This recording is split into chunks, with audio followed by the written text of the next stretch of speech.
ಕೃಷ್ಣೌ ಬಲಜ್ಞಾನಕಾರ್ಯೌ ಕೃಷ್ಣಾರಮಣರಾಜ್ಯದೌ ಪುಷ್ಣೀತಾಂ ಮಮ ಸದ್ಬುದ್ಧಿಂ ವೃಷ್ಣಿವಾಸಿಷ್ಠವಂಶಜೌ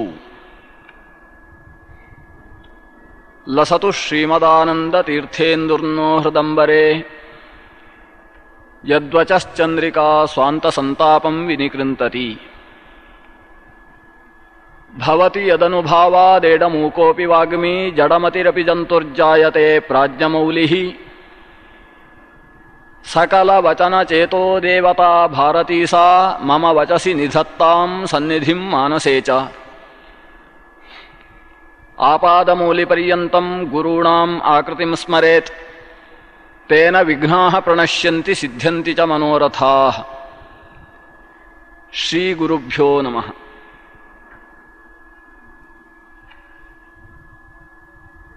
ಪರ್ಯಾಯ ಪೀಠಾಧಿಷ್ಠಿತರಾದ ನನ್ನಲ್ಲಿ ನಿಂತು ಬ್ರಹ್ಮಾಂಡ ಪುರಾಣದ ಬಗ್ಗೆ ಕೆಲವು ದಿವಸಗಳಲ್ಲಿ ಮಾತನಾಡಿಸುವ ಔದಾರ್ಯವನ್ನು ತೋರಿದ ಪರಮಪೂಜ್ಯ ಶ್ರೀಪಾದರ ಚರಣಾರವಿಂದಗಳಲ್ಲಿ ಭಕ್ತಿಪೂರ್ಣವಾಗಿ ಸಾಷ್ಟಾಂಗ ನಮಿಸಿಕೊಂಡು ಅವರ ಆದೇಶದ ಮೇರೆಗೆ ಬ್ರಹ್ಮಾಂಡ ಪುರಾಣ ಒಟ್ಟು 12,000 ಶ್ಲೋಕಗಳ ಈ ಗ್ರಂಥದಲ್ಲಿ ಯಥಾಶಕ್ತಿ 24 ದಿವಸಗಳ 3/4 ಗಂಟೆಯ ಅವಕಾಶದಲ್ಲಿ ಪುರಾಣದ ಅನುಸಂಧಾನವನ್ನು ನಾನು ಮಾಡಿದ್ದನ್ನು ನಿಮ್ಮ ಮುಂದೆ ಇಡುವುದಕ್ಕೆ ಪ್ರಯತ್ನಿಸ್ತೇನೆ. ಬ್ರಹ್ಮಾಂಡ ಪುರಾಣ 18 ಪುರಾಣಗಳಲ್ಲಿ ಕೊನೆಯ ಪುರಾಣವಾಗಿ ಎಲ್ಲ ಸ್ಮೃತಿ ಗ್ರಂಥಗಳಲ್ಲೂ ಹೇಳಲ್ಪಟ್ಟ ಪುರಾಣ. ಪುರಾಣಗಳನ್ನು 18 ಹೇಳುವಾಗ ಒಂದು ಶ್ಲೋಕ ಕ್ರಮದಲ್ಲಿ ಸ್ಮೃತಿಗಳು ಹೇಳ್ತಾವೆ. ಒಟ್ಟು 18 ಪುರಾಣಗಳು ಯಾವುವು ಅಂತ ಹೇಳುವಾಗ ಶ್ಲೋಕದ ರೂಪದಲ್ಲಿ ಶುರು ಮಾಡಿ ಅಷ್ಟಾದಶಂತು ಬ್ರಹ್ಮಾಂಡಂ ಅಂತ ಕೊನೆಗೆ 18ನೆಯದು ಬ್ರಹ್ಮಾಂಡ ಪುರಾಣಾನಿ ಪ್ರಚಕ್ಷತೆ ಅಂತ ಕೊನೆ ಮಾಡುತ್ತೆ. ಮಾರ್ಕಂಡೇಯ ಪುರಾಣವನ್ನು ಪ್ರಥಮ ಪುರಾಣವನ್ನಾಗಿಯೂ ಬ್ರಹ್ಮಾಂಡ ಪುರಾಣವನ್ನು ಕೊನೆಯ ಪುರಾಣವನ್ನಾಗಿಯೂ ಸ್ಮೃತಿ ಗ್ರಂಥಗಳು ಉಲ್ಲೇಖ ಮಾಡ್ತಾವೆ. ಹಾಗಾಗಿ ನಾನು ಕೊನೆಯ ಪುರಾಣದ ಉಪನ್ಯಾಸದಲ್ಲಿ ಕೂತಿದ್ದೇನೆ. ಮಾರ್ಕಂಡೇಯ ಪುರಾಣ ಪ್ರಾರಂಭದ ಪುರಾಣವಾಗಿಯೇ ಇಲ್ಲಿ ಉಪನ್ಯಸ್ತವಾಗಿದೆ. ಈಗ ಬ್ರಹ್ಮಾಂಡ ಪುರಾಣ ಅದು ಈ ಪುರಾಣ ಈಗಾಗಲೇ ನೀವು ಕೇಳಿ ತಿಳಿದಿರುವ ಕ್ರಮದಲ್ಲಿ 18 ಪುರಾಣಗಳನ್ನು 6 ಗುಂಪಿನಲ್ಲಿ 3 ವಿಭಾಗ ಮಾಡಿದ್ದಾರೆ. ಇದು ಸ್ಕಾಂದ ಪುರಾಣವೇ ಹೇಳಿದ ಮಾತು. ಸ್ವತಃ ವ್ಯಾಸರೇ ತಾವು ರಚಿಸಿದ 18 ಪುರಾಣಗಳನ್ನು ಸತ್ವ ರಜಸ್ಸು ತಮಸ್ಸು ಅನ್ನುವ 3 ವಿಭಾಗಗಳಲ್ಲಿ ಸೇರಿಸಿದ್ದಾರೆ. ಅದರಲ್ಲಿ ಬ್ರಹ್ಮಾಂಡ ಪುರಾಣ ರಜೋಗುಣ ಪ್ರಧಾನ ಪುರಾಣ, ಅಂದರೆ ರಾಜಸ ಪುರಾಣ ಅಂತ ಉಲ್ಲಿಖಿತವಾದ ಪುರಾಣ. ಪುಣ್ಯಕ್ಕೆ ತಾಮಸ ಪುರಾಣವನ್ನು ನನಗೆ ಉಪನ್ಯಾಸಕ್ಕೆ ನಿರ್ದೇಶಿಸಿಲ್ಲ ಅನ್ನೋದು ಸಂತೋಷದ ವಿಷಯ. ಯಾಕಂದರೆ ತುಂಬ ಕ್ಲೇಶದಿಂದ ಉಪನ್ಯಾಸ ಮಾಡಬೇಕಾದ ವಿಷಯಗಳಾಗ್ತವೆ. ರಾಜಸ ಭಾಗದಲ್ಲಿ ಸೇರಿದ ಪುರಾಣ ಬ್ರಹ್ಮಾಂಡ ಪುರಾಣ, ಆದ್ದರಿಂದ ಹೆಚ್ಚು ಕ್ಲೇಶ ಇಲ್ಲ. ವಸ್ತುತಃ ಎಲ್ಲ ಪುರಾಣಗಳು ಪ್ರಮಾಣಗಳೇ. ಎಲ್ಲ ಪುರಾಣಗಳಲ್ಲಿ ಬಂದ ವಿಷಯಗಳು ಕೂಡ ನಾವು ಜೀರ್ಣಿಸಿಕೊಳ್ಳಬೇಕಾದ ವಿಷಯಗಳೇ. ಅದು ಸತ್ವ ರಜಸ್ಸು ತಮಸ್ಸು ಅನ್ನೋ ವಿಭಾಗ ಯಾಕಾಯಿತು ಅಂದರೆ ಅದಕ್ಕೆ ಪುರಾಣಗಳಲ್ಲೇ ಕೆಲವು ಬೇರೆ ಬೇರೆ ರೀತಿಯ ಚಿಂತನೆಗಳಿದ್ದಾವೆ. ನಾನು ಕಂಡ ಒಂದು ಚಿಂತನೆಯ ಪ್ರಕಾರ ಬ್ರಹ್ಮ ವಿಷ್ಣು ಮಹೇಶ್ವರರು ಈ ತ್ರಿಮೂರ್ತಿಗಳು ವಸ್ತುತಃ ಭಗವಂತನೇ ಸತ್ವರಜಸ್ಸು ತಮಸ್ಸು ಅನ್ನುವ ಗುಣಗಳ ಸಂಬಂಧವಿಲ್ಲದ ತ್ರಿಗುಣಾತೀತನಾದ ತ್ರೈಗುಣ್ಯವರ್ಜಿತನಾದ ಭಗವಂತ 3 ಗುಣಗಳ ಸಂಬಂಧವನ್ನು ಬಡಿತಾನೆ. ಸತ್ವಂ ರಜಸ್ತಮ ಇತಿ ಪ್ರಕೃತೇ ಗುಣಾಃ ತೈಃ ಏಕಃ ಪರಃ ಪುರುಷ ಏವ ಇಹಾಸ್ಯ ಧತ್ತೇ ಸ್ಥಿತ್ಯಾದಯೇ ಹರಿವಿರಿಂಚ ಹರೇತಿ ಸಂಜ್ಞಾಃ ಶ್ರೇಯಾಂಸಿ ತತ್ರ ಸತ್ವತನೌ ನೃಣಾಂ ಸ್ಯುಃ ಅಂತ ಭಾಗವತದ ಪ್ರಥಮ ಸ್ಕಂದದಲ್ಲಿ ಒಂದು ಶ್ಲೋಕ ಬರುತ್ತೆ. ಇದು ಭಗವಂತನೇ ಏಕಃ ಪರಪುರುಷ ಪರಮಪುರುಷನೆನಿಸಿದಂತಹ ಭಗವಂತ ಸತ್ವದ ಸಂಬಂಧವನ್ನು ಪಡೆದು ವಿಷ್ಣು ಅಂತಕ್ಕಂತಹ ವಿಶಿಷ್ಟ ಪರಮಸತ್ವ ಸ್ವರೂಪದಿಂದ ನಿಂತು ಸ್ಥಿತಿಯನ್ನು ನೋಡಿಕೊಳ್ತಾನೆ. ಅದೇ ಭಗವಂತ ರಜೋಗುಣ ಸಂಬಂಧದಿಂದ ಚತುರ್ಮುಖ ಬ್ರಹ್ಮಣಿ ಬ್ರಹ್ಮರೂಪೋಸವು, ಚತುರ್ಮುಖನ ಒಳಗೆ ಬ್ರಹ್ಮ ಅನ್ನುವ ಸ್ವರೂಪದಲ್ಲಿ ನಿಂತು ತಾನು ಸೃಷ್ಟಿಯನ್ನು ನಡೆಸ್ತಾನೆ. ತಮೋಗುಣದ ಸಂಬಂಧದಿಂದ ಶಿವರೂಪಿ ಶಿವೇ ಸ್ಥಿತಃ ಅಂತ ರುದ್ರದೇವರ ಒಳಗೆ ತಾನು ರುದ್ರನೆಂಬ ಶಿವನೆಂಬ ಸ್ವರೂಪದಿಂದ ನಿಂತು ಸಂಹಾರಕರ್ತೃವಾಗ್ತಾನೆ. ಹೀಗೆ ಭಗವಂತ ಒಬ್ಬನೇ ಪರಮಪುರುಷ, ಸತ್ವರಜಸ್ತಮೋ ಗುಣಗಳ ತ್ರಿಗುಣಾತೀತನಾದರೂ ಅದರ ಸಂಬಂಧವನ್ನು ಪಡೆದು ಸೃಷ್ಟಿ ಸ್ಥಿತಿ ಲಯಗಳನ್ನು ನೋಡಿಕೊಳ್ತಾನೆ. ಅದರಲ್ಲಿ ಸೃಷ್ಟಿಕಾರಕನಾದ ವಿಷ್ಣುವನ್ನೇ ಅವನ ಸರ್ವೋತ್ಕರ್ಷವನ್ನು ಅವನಿಗೆ ಸಂಬಂಧಿಸಿದ ಮಾಹಾತ್ಮೆಯನ್ನು ಹೆಚ್ಚಾಗಿ ನಿರೂಪಿಸುವ ಪುರಾಣ ಸಾತ್ವಿಕ ಪುರಾಣ ಅಂತಲೂ, ಚತುರ್ಮುಖ ಬ್ರಹ್ಮನ ತದಂತಸ್ಥಿತನಾದ ಬ್ರಹ್ಮ ಅನಿಸಿದ ಭಗವಂತನ ಸರ್ವೋತ್ಕರ್ಷವನ್ನು ಆತನ ಗುಣಪಾರಮ್ಯವನ್ನು ಹೆಚ್ಚಾಗಿ ನಿರೂಪಿಸುವ ಪುರಾಣದ 6 ಗುಂಪನ್ನು ರಾಜಸ ಪುರಾಣ ಎಂಬುದಾಗಿ, ತಮೋಗುಣ ಪ್ರಧಾನ ಅನಿಸಿದ ಶಿವಾಂತಸ್ಥಿತನ ಅನಿಸಿದ ಶಿವರೂಪಿಯಾದ ಭಗವಂತನ ಸರ್ವೋತ್ಕರ್ಷವನ್ನು ಪ್ರತಿಪಾದಿಸುವ ಶಿವ ಸರ್ವಸ್ವವನ್ನು ಪ್ರತಿಪಾದಿಸುವ ಪುರಾಣದ 6 ಪುರಾಣಗಳ ಗುಂಪನ್ನು ತಾಮಸ ಪುರಾಣ ಎಂಬುದಾಗಿ, ಹೀಗೆ ಪುರಾಣಗಳಲ್ಲಿ ತ್ರಿಮೂರ್ತಿ ಪ್ರತಿಪಾದಕತ್ವವನ್ನು ಪರಿಗಣಿಸಿ ಯಾವ ಮೂರ್ತಿಯ ವೈಶಿಷ್ಟ್ಯವನ್ನು ಈ ಪುರಾಣ ಹೆಚ್ಚಾಗಿ ನಿರೂಪಿಸುತ್ತೆ ಅನ್ನೋದರ ಮೇಲೆ ಅದು ಸಾತ್ವಿಕವೋ ರಾಜಸವೋ ತಾಮಸವೋ ಅಂತ ವ್ಯವಹರಿಸುವುದು. ಯಾಕಂದರೆ ಸತ್ವರಜಸ್ತಮೋ ಗುಣಗಳ ಸಂಬಂಧದಿಂದಾಗಿ ಸ್ಥಿತ್ಯಾದಯೇ ಹರಿವಿರಿಂಚ ಹರೇತಿ ಸಂಜ್ಞಾಹ, ಈ 3 ಹೆಸರನ್ನು ಭಗವಂತ ಪಡೆದದ್ದಾದ್ರಿಂದ ಅದರಲ್ಲಿ ಸತ್ವರಜಸ್ಸು ತಮಸ್ಸು ಗುಣಗಳ ಯಾವ ಗುಣದ ಸಂಬಂಧವುಳ್ಳ ಭಗವಂತನ ಮಹಿಮೆಯನ್ನು ಹೆಚ್ಚು ಪ್ರತಿಪಾದಿಸುತ್ತೆ ಅನ್ನುವುದರ ಮೇಲೆ ಅದು ಸಾತ್ವಿಕ ರಾಜಸ ತಾಮಸ ಅಂತ ಕರೆಸಿಕೊಳ್ಳುತ್ತೆ. ಅದರಲ್ಲಿ ಚತುರ್ಮುಖ ಬ್ರಹ್ಮನ ಶ್ರೇಷ್ಠ್ಯವನ್ನು ಹೆಚ್ಚಾಗಿ ನಿರೂಪಿಸುವ ಹಾಗೆ ಕಾಣಿಸುವ ಈ ಪುರಾಣ ಬ್ರಹ್ಮಾಂಡ ಪುರಾಣ. ಬ್ರಹ್ಮಾಂಡ, ಬ್ರಹ್ಮವೈವರ್ತ, ಬ್ರಹ್ಮ ಇವೆಲ್ಲವೂ ಚತುರ್ಮುಖನ ವೈಶಿಷ್ಟ್ಯವನ್ನು ಹೆಚ್ಚು ಪ್ರತಿಪಾದಿಸುವ ಪುರಾಣಗಳು. ಆದ್ದರಿಂದ ಅವುಗಳು ರಾಜಸ ಪುರಾಣ ವರ್ಗದಲ್ಲಿ ಸೇರ್ತಾವೆ. ಇದರಲ್ಲಿ 12,000 ಶ್ಲೋಕ ಗ್ರಂಥ ಇದೆ ಅಂತ ಒಂದು ಪುರಾಣ ಹೇಳ್ತದೆ. ಸ್ಕಾಂದ ಪುರಾಣದ ಪ್ರಕಾರ ಬ್ರಹ್ಮಾಂಡ ಪುರಾಣದಲ್ಲಿ 12,000 ಶ್ಲೋಕ ಇರುವುದು. ಮತ್ಸ್ಯ ಪುರಾಣದ ಪ್ರಕಾರ 12,200 ಶ್ಲೋಕಗಳಿದ್ದಾವೆ. ಈಗ ನನಗೆ ಸಿಕ್ಕಿರುವ ಪ್ರಿಂಟಿನಲ್ಲಿ ಬಹುಶಃ 12,100ಕ್ಕಿಂತ ಹೆಚ್ಚು ಶ್ಲೋಕಗಳಿದ್ದಾವೆ. ಆದ್ದರಿಂದ 12,200 ಶ್ಲೋಕಗಳಿವೆ ಅನ್ನುವ ಮತ್ಸ್ಯ ಪುರಾಣದ ಮಾತು. ಅದಕ್ಕೆ ಅನುಗುಣವಾಗಿ 12,000 ಶ್ಲೋಕ ಇದೆ ಅಂದರೆ ಅದು ಸಾಮಾನ್ಯವಾಗಿ ಒಂದು 105 ರೂಪಾಯಿ ಇದೆ ಅಂತ ಹೇಳಿದರೆ ನನ್ನಲ್ಲಿ 100 ರೂಪಾಯಿ ಇದೆ ಅಂತ ಹೇಳುವುದಿಲ್ವೇ? ಆ ಕ್ರಮದಲ್ಲಿ 12,200 ಅಂತಿದ್ದಾಗ ಅದನ್ನು ಒಂದು 12,000 ಅನ್ನೋ ಪೂರ್ಣಾಂಕದಲ್ಲಿ ನಿರೂಪಿಸಿದ್ದು ಅಂತ ಭಾವಿಸಿಕೊಳ್ಳಬಹುದು. ಅಂತೂ 12,000ಕ್ಕಿಂತ ಸ್ವಲ್ಪ ಜಾಸ್ತಿಯುಳ್ಳ ಶ್ಲೋಕಗಳ ಒಂದು ಪುರಾಣ ಬ್ರಹ್ಮಾಂಡ ಪುರಾಣ. ಅಂದರೆ ಭಾಗವತಕ್ಕಿಂತ ಸ್ವಲ್ಪ ಕಡಿಮೆ. ಈ ಪುರಾಣದಲ್ಲಿ ಇದೊಂದು ಬ್ರಹ್ಮಾಂಡ ಪುರಾಣ ಸಕಲ ಪುರಾಣಗಳ ಸಾರ ಅಂತ ಹೇಳ್ತಕ್ಕಂತಹ ಮಾತು ಮತ್ಸ್ಯ ಪುರಾಣದಲ್ಲಿ ಬರ್ತದೆ. ಎಲ್ಲ ಪುರಾಣಗಳನ್ನು ಹೇಳಬೇಕಾದರೂ ಆ ಪುರಾಣ ಎಲ್ಲ ಪುರಾಣಗಳಿಗಿಂತ ಶ್ರೇಷ್ಠ ಅಂತ ಹೇಳಿಯೇ ಶುರು ಮಾಡಬೇಕು. ಇಲ್ಲದೆ ಹೋದರೆ ಕೇಳುವವರಿಗೆ ಇವರು ಹೇಳುವ ಪುರಾಣ ಎಷ್ಟು ಗಟ್ಟಿ ಉಂಟು ಅಂತ ಗೊತ್ತಾಗುವುದಿಲ್ಲ. ಭಾಗವತ ಹೇಳುವಾಗ ಭಾಗವತವೇ ಸರ್ವೋತ್ಕೃಷ್ಟ ಅಂತ ಹೇಳಬೇಕು. ಲಿಂಗ ಪುರಾಣವನ್ನು ಉಪನ್ಯಾಸ ಮಾಡುವುದಾದರೆ ಲಿಂಗ ಪುರಾಣವೇ ಎಲ್ಲ ಪುರಾಣಗಳ ಎತ್ತರದಲ್ಲಿರುವ ಪುರಾಣ ಅಂತ ಹೇಳಬೇಕು. ಬ್ರಹ್ಮಾಂಡ ಪುರಾಣ ಉಪನ್ಯಾಸ ಮಾಡುವವರು ಅವರು ಹಾಗೆ ಹೇಳಬೇಕು, ಬ್ರಹ್ಮಾಂಡ ಪುರಾಣವು ಸರ್ವ ಪುರಾಣಗಳಿಗಿಂತ ಶ್ರೇಷ್ಠ, ಎಲ್ಲವೂ ಬ್ರಹ್ಮಾಂಡ ಪುರಾಣದ ಕೆಳಗೆ ಬರ್ತಾವೆ ಅಂತ ಹೇಳಬೇಕು. ಅಂದರೆ ಇದು ಮಾಸ ಮಹಾತ್ಮೆ ಇದ್ದಾಗೆ. ಅದು ಚೈತ್ರ ಮಾಸ ಅಂತಾದರೆ ಚೈತ್ರ ಮಾಸಕ್ಕಿಂತ ಉತ್ಕೃಷ್ಟವಾದ ಮಾಸ ಮತ್ತೊಂದು ಇಲ್ಲವೇ ಇಲ್ಲ ಅಂತ ಹೇಳುವ ಪುರಾಣದ ಮಾತನ್ನು ಕೊಟ್ಟು ಮಾಡೋದು. ಅದೇ ಮಾರ್ಗಶೀರ್ಷ ಮಾಸ ಆದರೆ ಅದಕ್ಕಿಂತ ಶ್ರೇಷ್ಠವಾದ ಮತ್ತೊಂದು ಮಾಸ ಇಲ್ಲವೇ ಇಲ್ಲ ಅಂತ ಮಾಸ ಮಹಾತ್ಮೆಗಳು ಅದು ಪ್ರತಿಯೊಂದು ಮಾಸವೂ ಶ್ರೇಷ್ಠ ಅಂತ ಹೇಳುತ್ತೆ. ಹಾಗೆ ಪುರಾಣಗಳಲ್ಲೂ ಕೂಡ ಪ್ರತಿಯೊಂದು ಪುರಾಣವೂ ಸರ್ವಶ್ರೇಷ್ಠ ಅಂತ ಹೇಳುವ ಮಾತುಗಳಿದ್ದಾವೆ. ಇಂಥ ಮಾತುಗಳಿಗೆ ಅರ್ಥವಾದ ವಾಕ್ಯ ಅಂತ ಹೆಸರು. ಅರ್ಥವಾದ ಅಂದರೆ ಕನ್ನಡದ ಅರ್ಥವಾಯಿತೋ ಇಲ್ಲವೋ ಅಂತ ಆ ಅರ್ಥವಾದ ಅಲ್ಲ, ಅದು ನಿಂದಾ ಪ್ರಶಂಸಾ ರೂಪವಾದ ಅರ್ಥವಾದ ವಾಕ್ಯ. ಅಂದರೆ ಅದು ಪ್ರಶಸ್ತ ಅಂತ ಅಷ್ಟೇ ಅದಕ್ಕೆ ತಾತ್ಪರ್ಯ ವಿನಃ ಆ ಹೇಳಿದ ಮಾತಿನ ಅರ್ಥ ಇದನ್ನು ಓದಿದ ವ್ಯಕ್ತಿ ಬಂಧನದಿಂದ ಮುಕ್ತನಾಗಿ ಹೋಗ್ತಾನೆ, ಇದನ್ನು ಓದಿದ ವ್ಯಕ್ತಿ ವೇದಾಂತದಲ್ಲಿ ಮತ್ತೊಂದು ದಡವನ್ನು ಸೇರಿಬಿಡ್ತಾನೆ ಅಂತ ಎಲ್ಲ ಹೇಳಿದರೆ ಹಾಗೆ ಆಗುತ್ತೆ ಅನ್ನುವಲ್ಲಿ ಪರಮ ತಾತ್ಪರ್ಯ ಅಲ್ಲ. ಇದನ್ನು ಓದುವುದು ಅತ್ಯಂತ ಪ್ರಶಸ್ತ, ಇದು ನಿಮ್ಮ ಶ್ರೇಯಸ್ಸಿಗೆ ಸಾಧನ, ಇಷ್ಟೇ ಅಭಿಪ್ರಾಯವನ್ನು ಇಟ್ಟುಕೊಂಡು ಅದಕ್ಕೆ ಬಹಳ ದೊಡ್ಡ ಫಲಸ್ತುತಿ ಇರ್ತದೆ. ಕೆಲವೊಂದು ಸ್ತೋತ್ರಗಳು ಸ್ತೋತ್ರ ಬರೀ 4 ಲೈನೋ 5 ಲೈನೋ ಸ್ತೋತ್ರ ಇದ್ದು 8 ಲೈನೋ 10 ಲೈನೋ ಅದಕ್ಕೆ ಫಲಸ್ತುತಿ ಇರುತ್ತೆ. ಇದನ್ನು ಓದಿದ ವ್ಯಕ್ತಿ ಹೀಗಾಗ್ತಾನೆ ಹಾಗಾಗ್ತಾನೆ ಅಂತ ಸ್ತೋತ್ರ ಇರುವುದು ಅದಕ್ಕಿಂತ ಕಡಿಮೆ ಇರುತ್ತೆ. ಒಟ್ಟು ಆ ಮುಂದೆ ಹೇಳುವ ಮಾತೆಲ್ಲ ಏನೇ ಹೇಳುತ್ತೆ ಅಂದರೆ ಇದು ಅತ್ಯಂತ ಪ್ರಶಸ್ತವಾದದ್ದು, ಇದರ ಪಾರಾಯಣ ಮಾಡುವುದರಿಂದ ಶ್ರೇಯಸ್ಸು ಇದೆ ಅಂತ ಇಷ್ಟು ಅರ್ಥದಲ್ಲಿ ಹೇಳುತ್ತೆ. ಹಾಗೆ ಬ್ರಹ್ಮಾಂಡ ಪುರಾಣದ ಮಹತ್ವವನ್ನು ಹೇಳತಕ್ಕಂತಹ ಮಾತುಗಳು ಸ್ವತಃ ಬ್ರಹ್ಮಾಂಡ ಪುರಾಣದಲ್ಲೂ ಬಂದಿದ್ದಾವೆ, ಬ್ರಹ್ಮಾಂಡಕ್ಕಿಂತ ಇತರವಾದ ಪುರಾಣಗಳಲ್ಲೂ ಬಂದಿದ್ದಾವೆ. ಅದರಲ್ಲಿ ಮತ್ಸ್ಯ ಪುರಾಣ ಹೇಳುವ ಹಾಗೆ ಈ ಬ್ರಹ್ಮಾಂಡ ಪುರಾಣ ಅದು ಎಲ್ಲ ಪುರಾಣಗಳಿಂದಾಗಿ ಸಿದ್ಧವಾದ ಪುರಾಣ ಅಂತ ಹೇಳುತ್ತೆ. ಯಾಕಂದರೆ ಕೊನೆಯ ಪುರಾಣ ಅಲ್ವೇ. ನಾವು ಕೇಳಿದ ಹಾಗೆ ಭಾಗವತ ಪುರಾಣ ಎಲ್ಲ ಪುರಾಣಗಳನ್ನು ರಚಿಸಿದ ಮೇಲೆ ವ್ಯಾಸರು ರಚಿಸಿದ್ದು. ಅಂದರೆ ಎಲ್ಲ ಪುರಾಣಗಳನ್ನು ರಚಿಸಿದ ಮೇಲೆ ವ್ಯಾಸರು ಭಾಗವತವನ್ನು ರಚಿಸಿದ್ದು ಅನ್ನುವುದರಲ್ಲಿ ವಿವಾದ ಇಲ್ಲವೇ ಇಲ್ಲ. ಆದರೆ ಆ ಸ್ಮೃತಿ ಗ್ರಂಥಗಳು ಪುರಾಣಗಳನ್ನು ಉಲ್ಲೇಖ ಮಾಡುವಾಗ ಕೊನೆಗೆ ಬ್ರಹ್ಮಾಂಡ ಪುರಾಣವನ್ನು ಉಲ್ಲೇಖ ಮಾಡ್ತವೆ. 18ನೆಯ ಪುರಾಣ ಬ್ರಹ್ಮಾಂಡ ಅಂತ ಉಲ್ಲೇಖ ಮಾಡ್ತವೆ.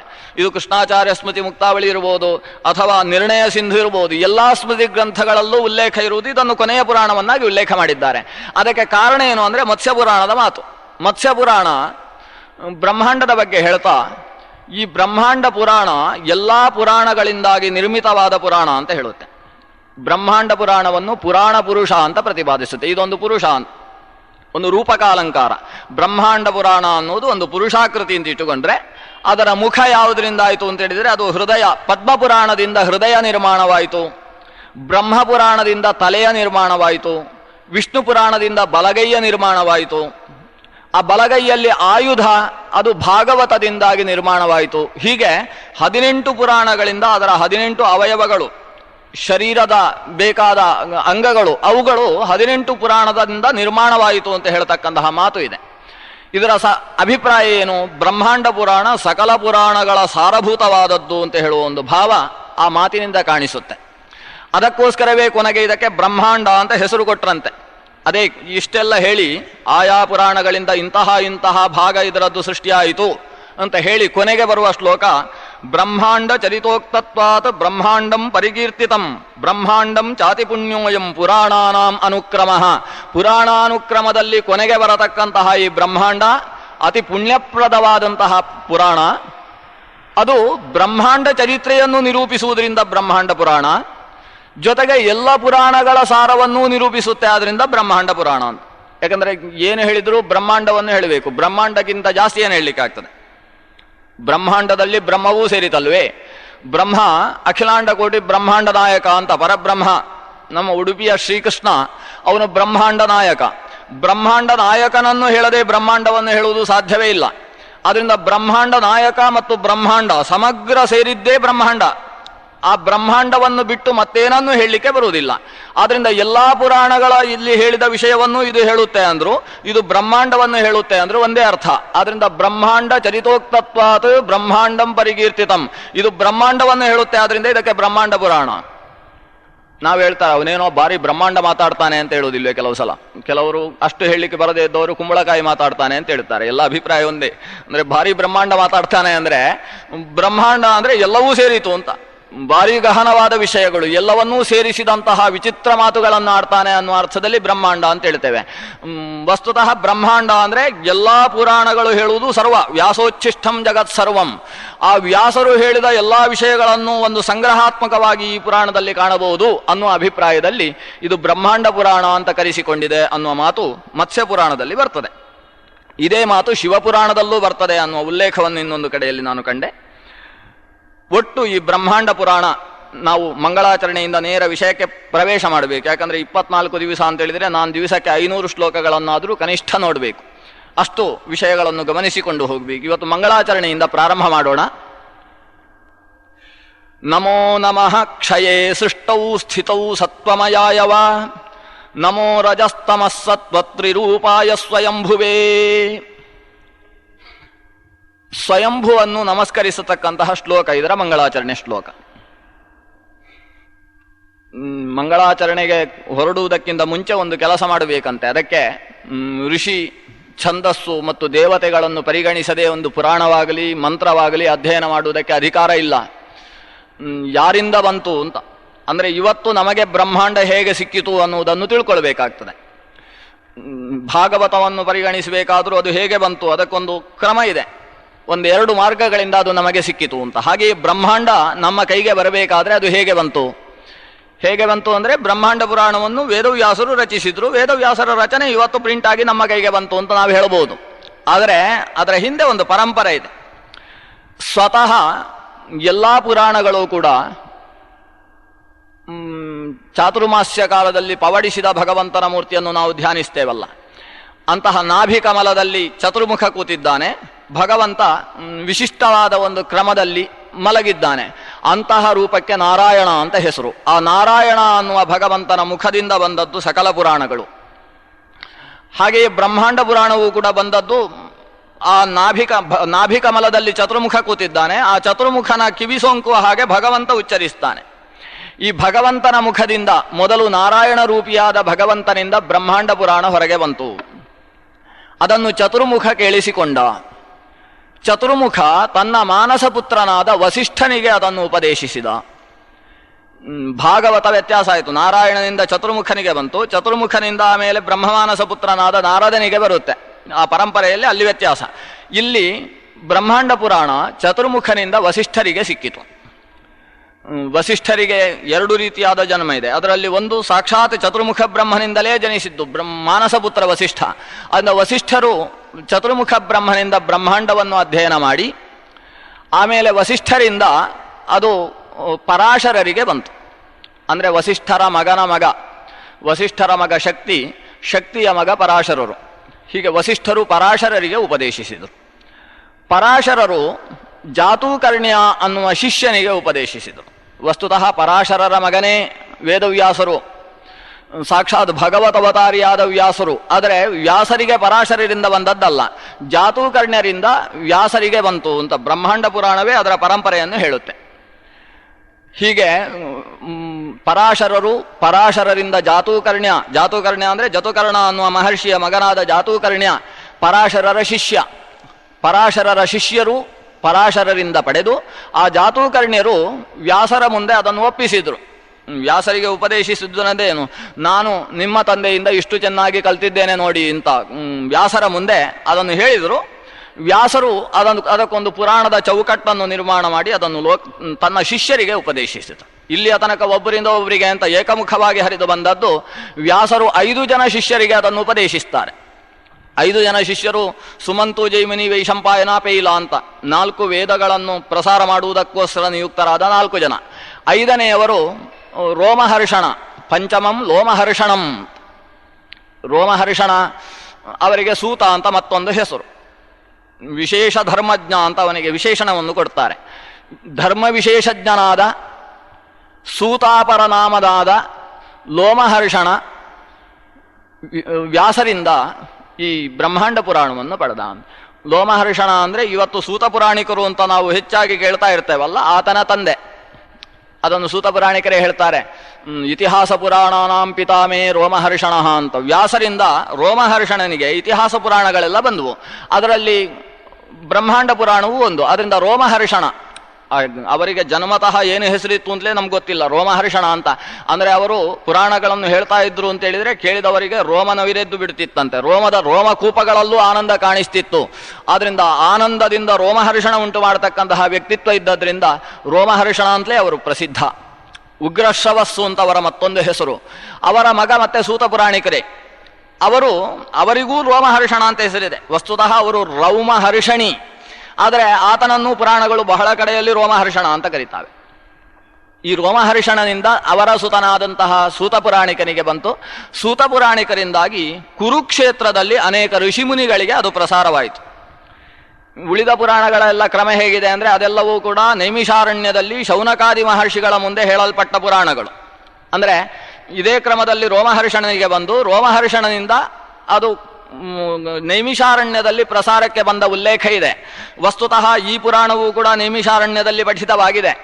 ಆದರೆ ಇದು ಹೇಗೆ ಬಂತು ಅಂತ ಉಲ್ಲೇಖ ಮಾಡುವ ಹೊತ್ತಿಗೆ ಕುರುಕ್ಷೇತ್ರದಲ್ಲಿ ನಡೆದ ಒಂದು ದೊಡ್ಡ ಯಜ್ಞ ಕಾಲದಲ್ಲಿ ಇದನ್ನು ಸೂತ ಪುರಾಣಿಕರು ಅನೇಕ ಮಹರ್ಷಿಗಳಿಗೆ, ಶೌನಕಾದಿಗಳಿಗೆ ಅಲ್ಲ, ಅನೇಕ ಮಹರ್ಷಿಗಳಿಗೆ ಉಪದೇಶಿಸಿದ್ರು.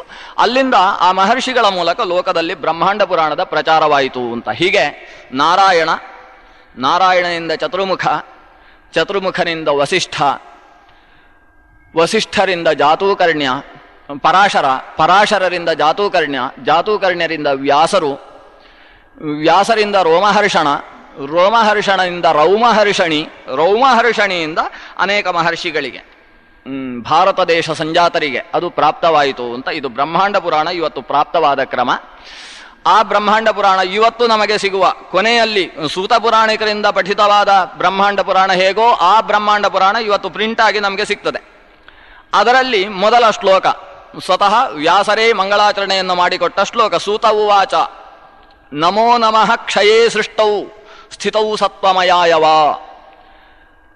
ಭಗವಂತನ ಸತ್ವ ರಜಸ್ಸು ತಮೋಗುಣ ಸಂಬದ್ಧವಾದ ತ್ರಿಗುಣಾತೀತನಲ್ಲಿ 3 ಗುಣಗಳ ಸಂಬಂಧವನ್ನು ಪರಿಕಲ್ಪಿಸಿದ ಆ ಸೃಷ್ಟಿಸ್ಥಿತಿ ಲಯಗಳನ್ನು ಮಾಡುವ ಭಗವಂತನ ಸ್ವರೂಪದ ಧ್ಯಾನ ಈ ಶ್ಲೋಕದಲ್ಲಿದೆ.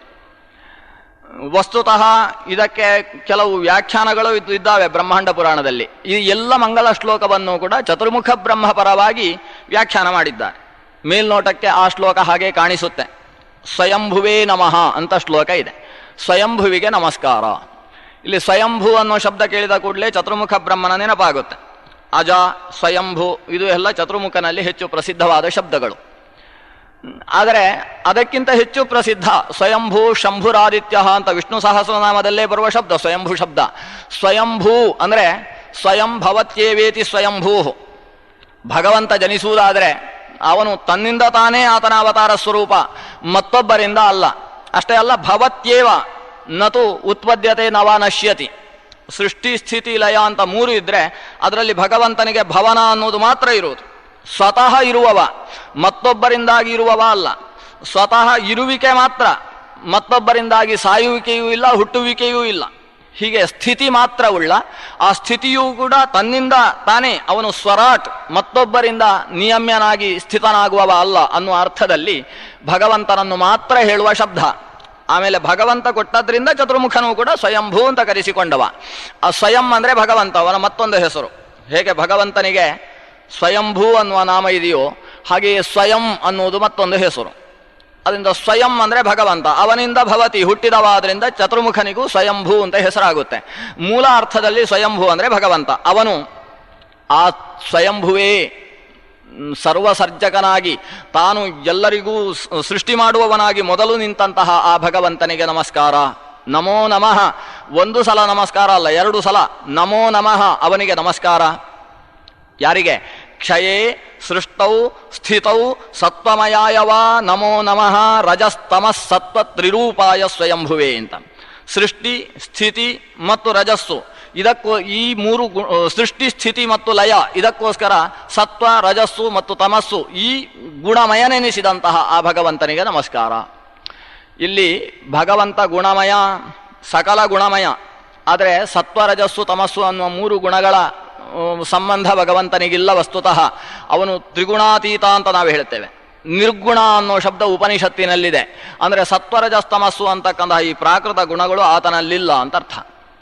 ಆ ಗುಣಗಳ ಸಂಬಂಧವುಳ್ಳಂತಹ ವ್ಯಕ್ತಿಗಳಲ್ಲಿ ಭಗವಂತ ಆವಿಷ್ಟನಾಗಿ ಆ ಕರ್ಮಗಳನ್ನು ಅವರಿಂದ ಮಾಡಿಸ್ತಾನೆ ಅನ್ನುವ ಅರ್ಥದಲ್ಲಿ ಅವನು ಸತ್ವರಜಸ್ತಮೋ ಗುಣಮಯ ಅನ್ನೋ ವ್ಯವಹಾರವನ್ನು ಮಾಡ್ತಾ ಇದೆ ಶಾಸ್ತ್ರ.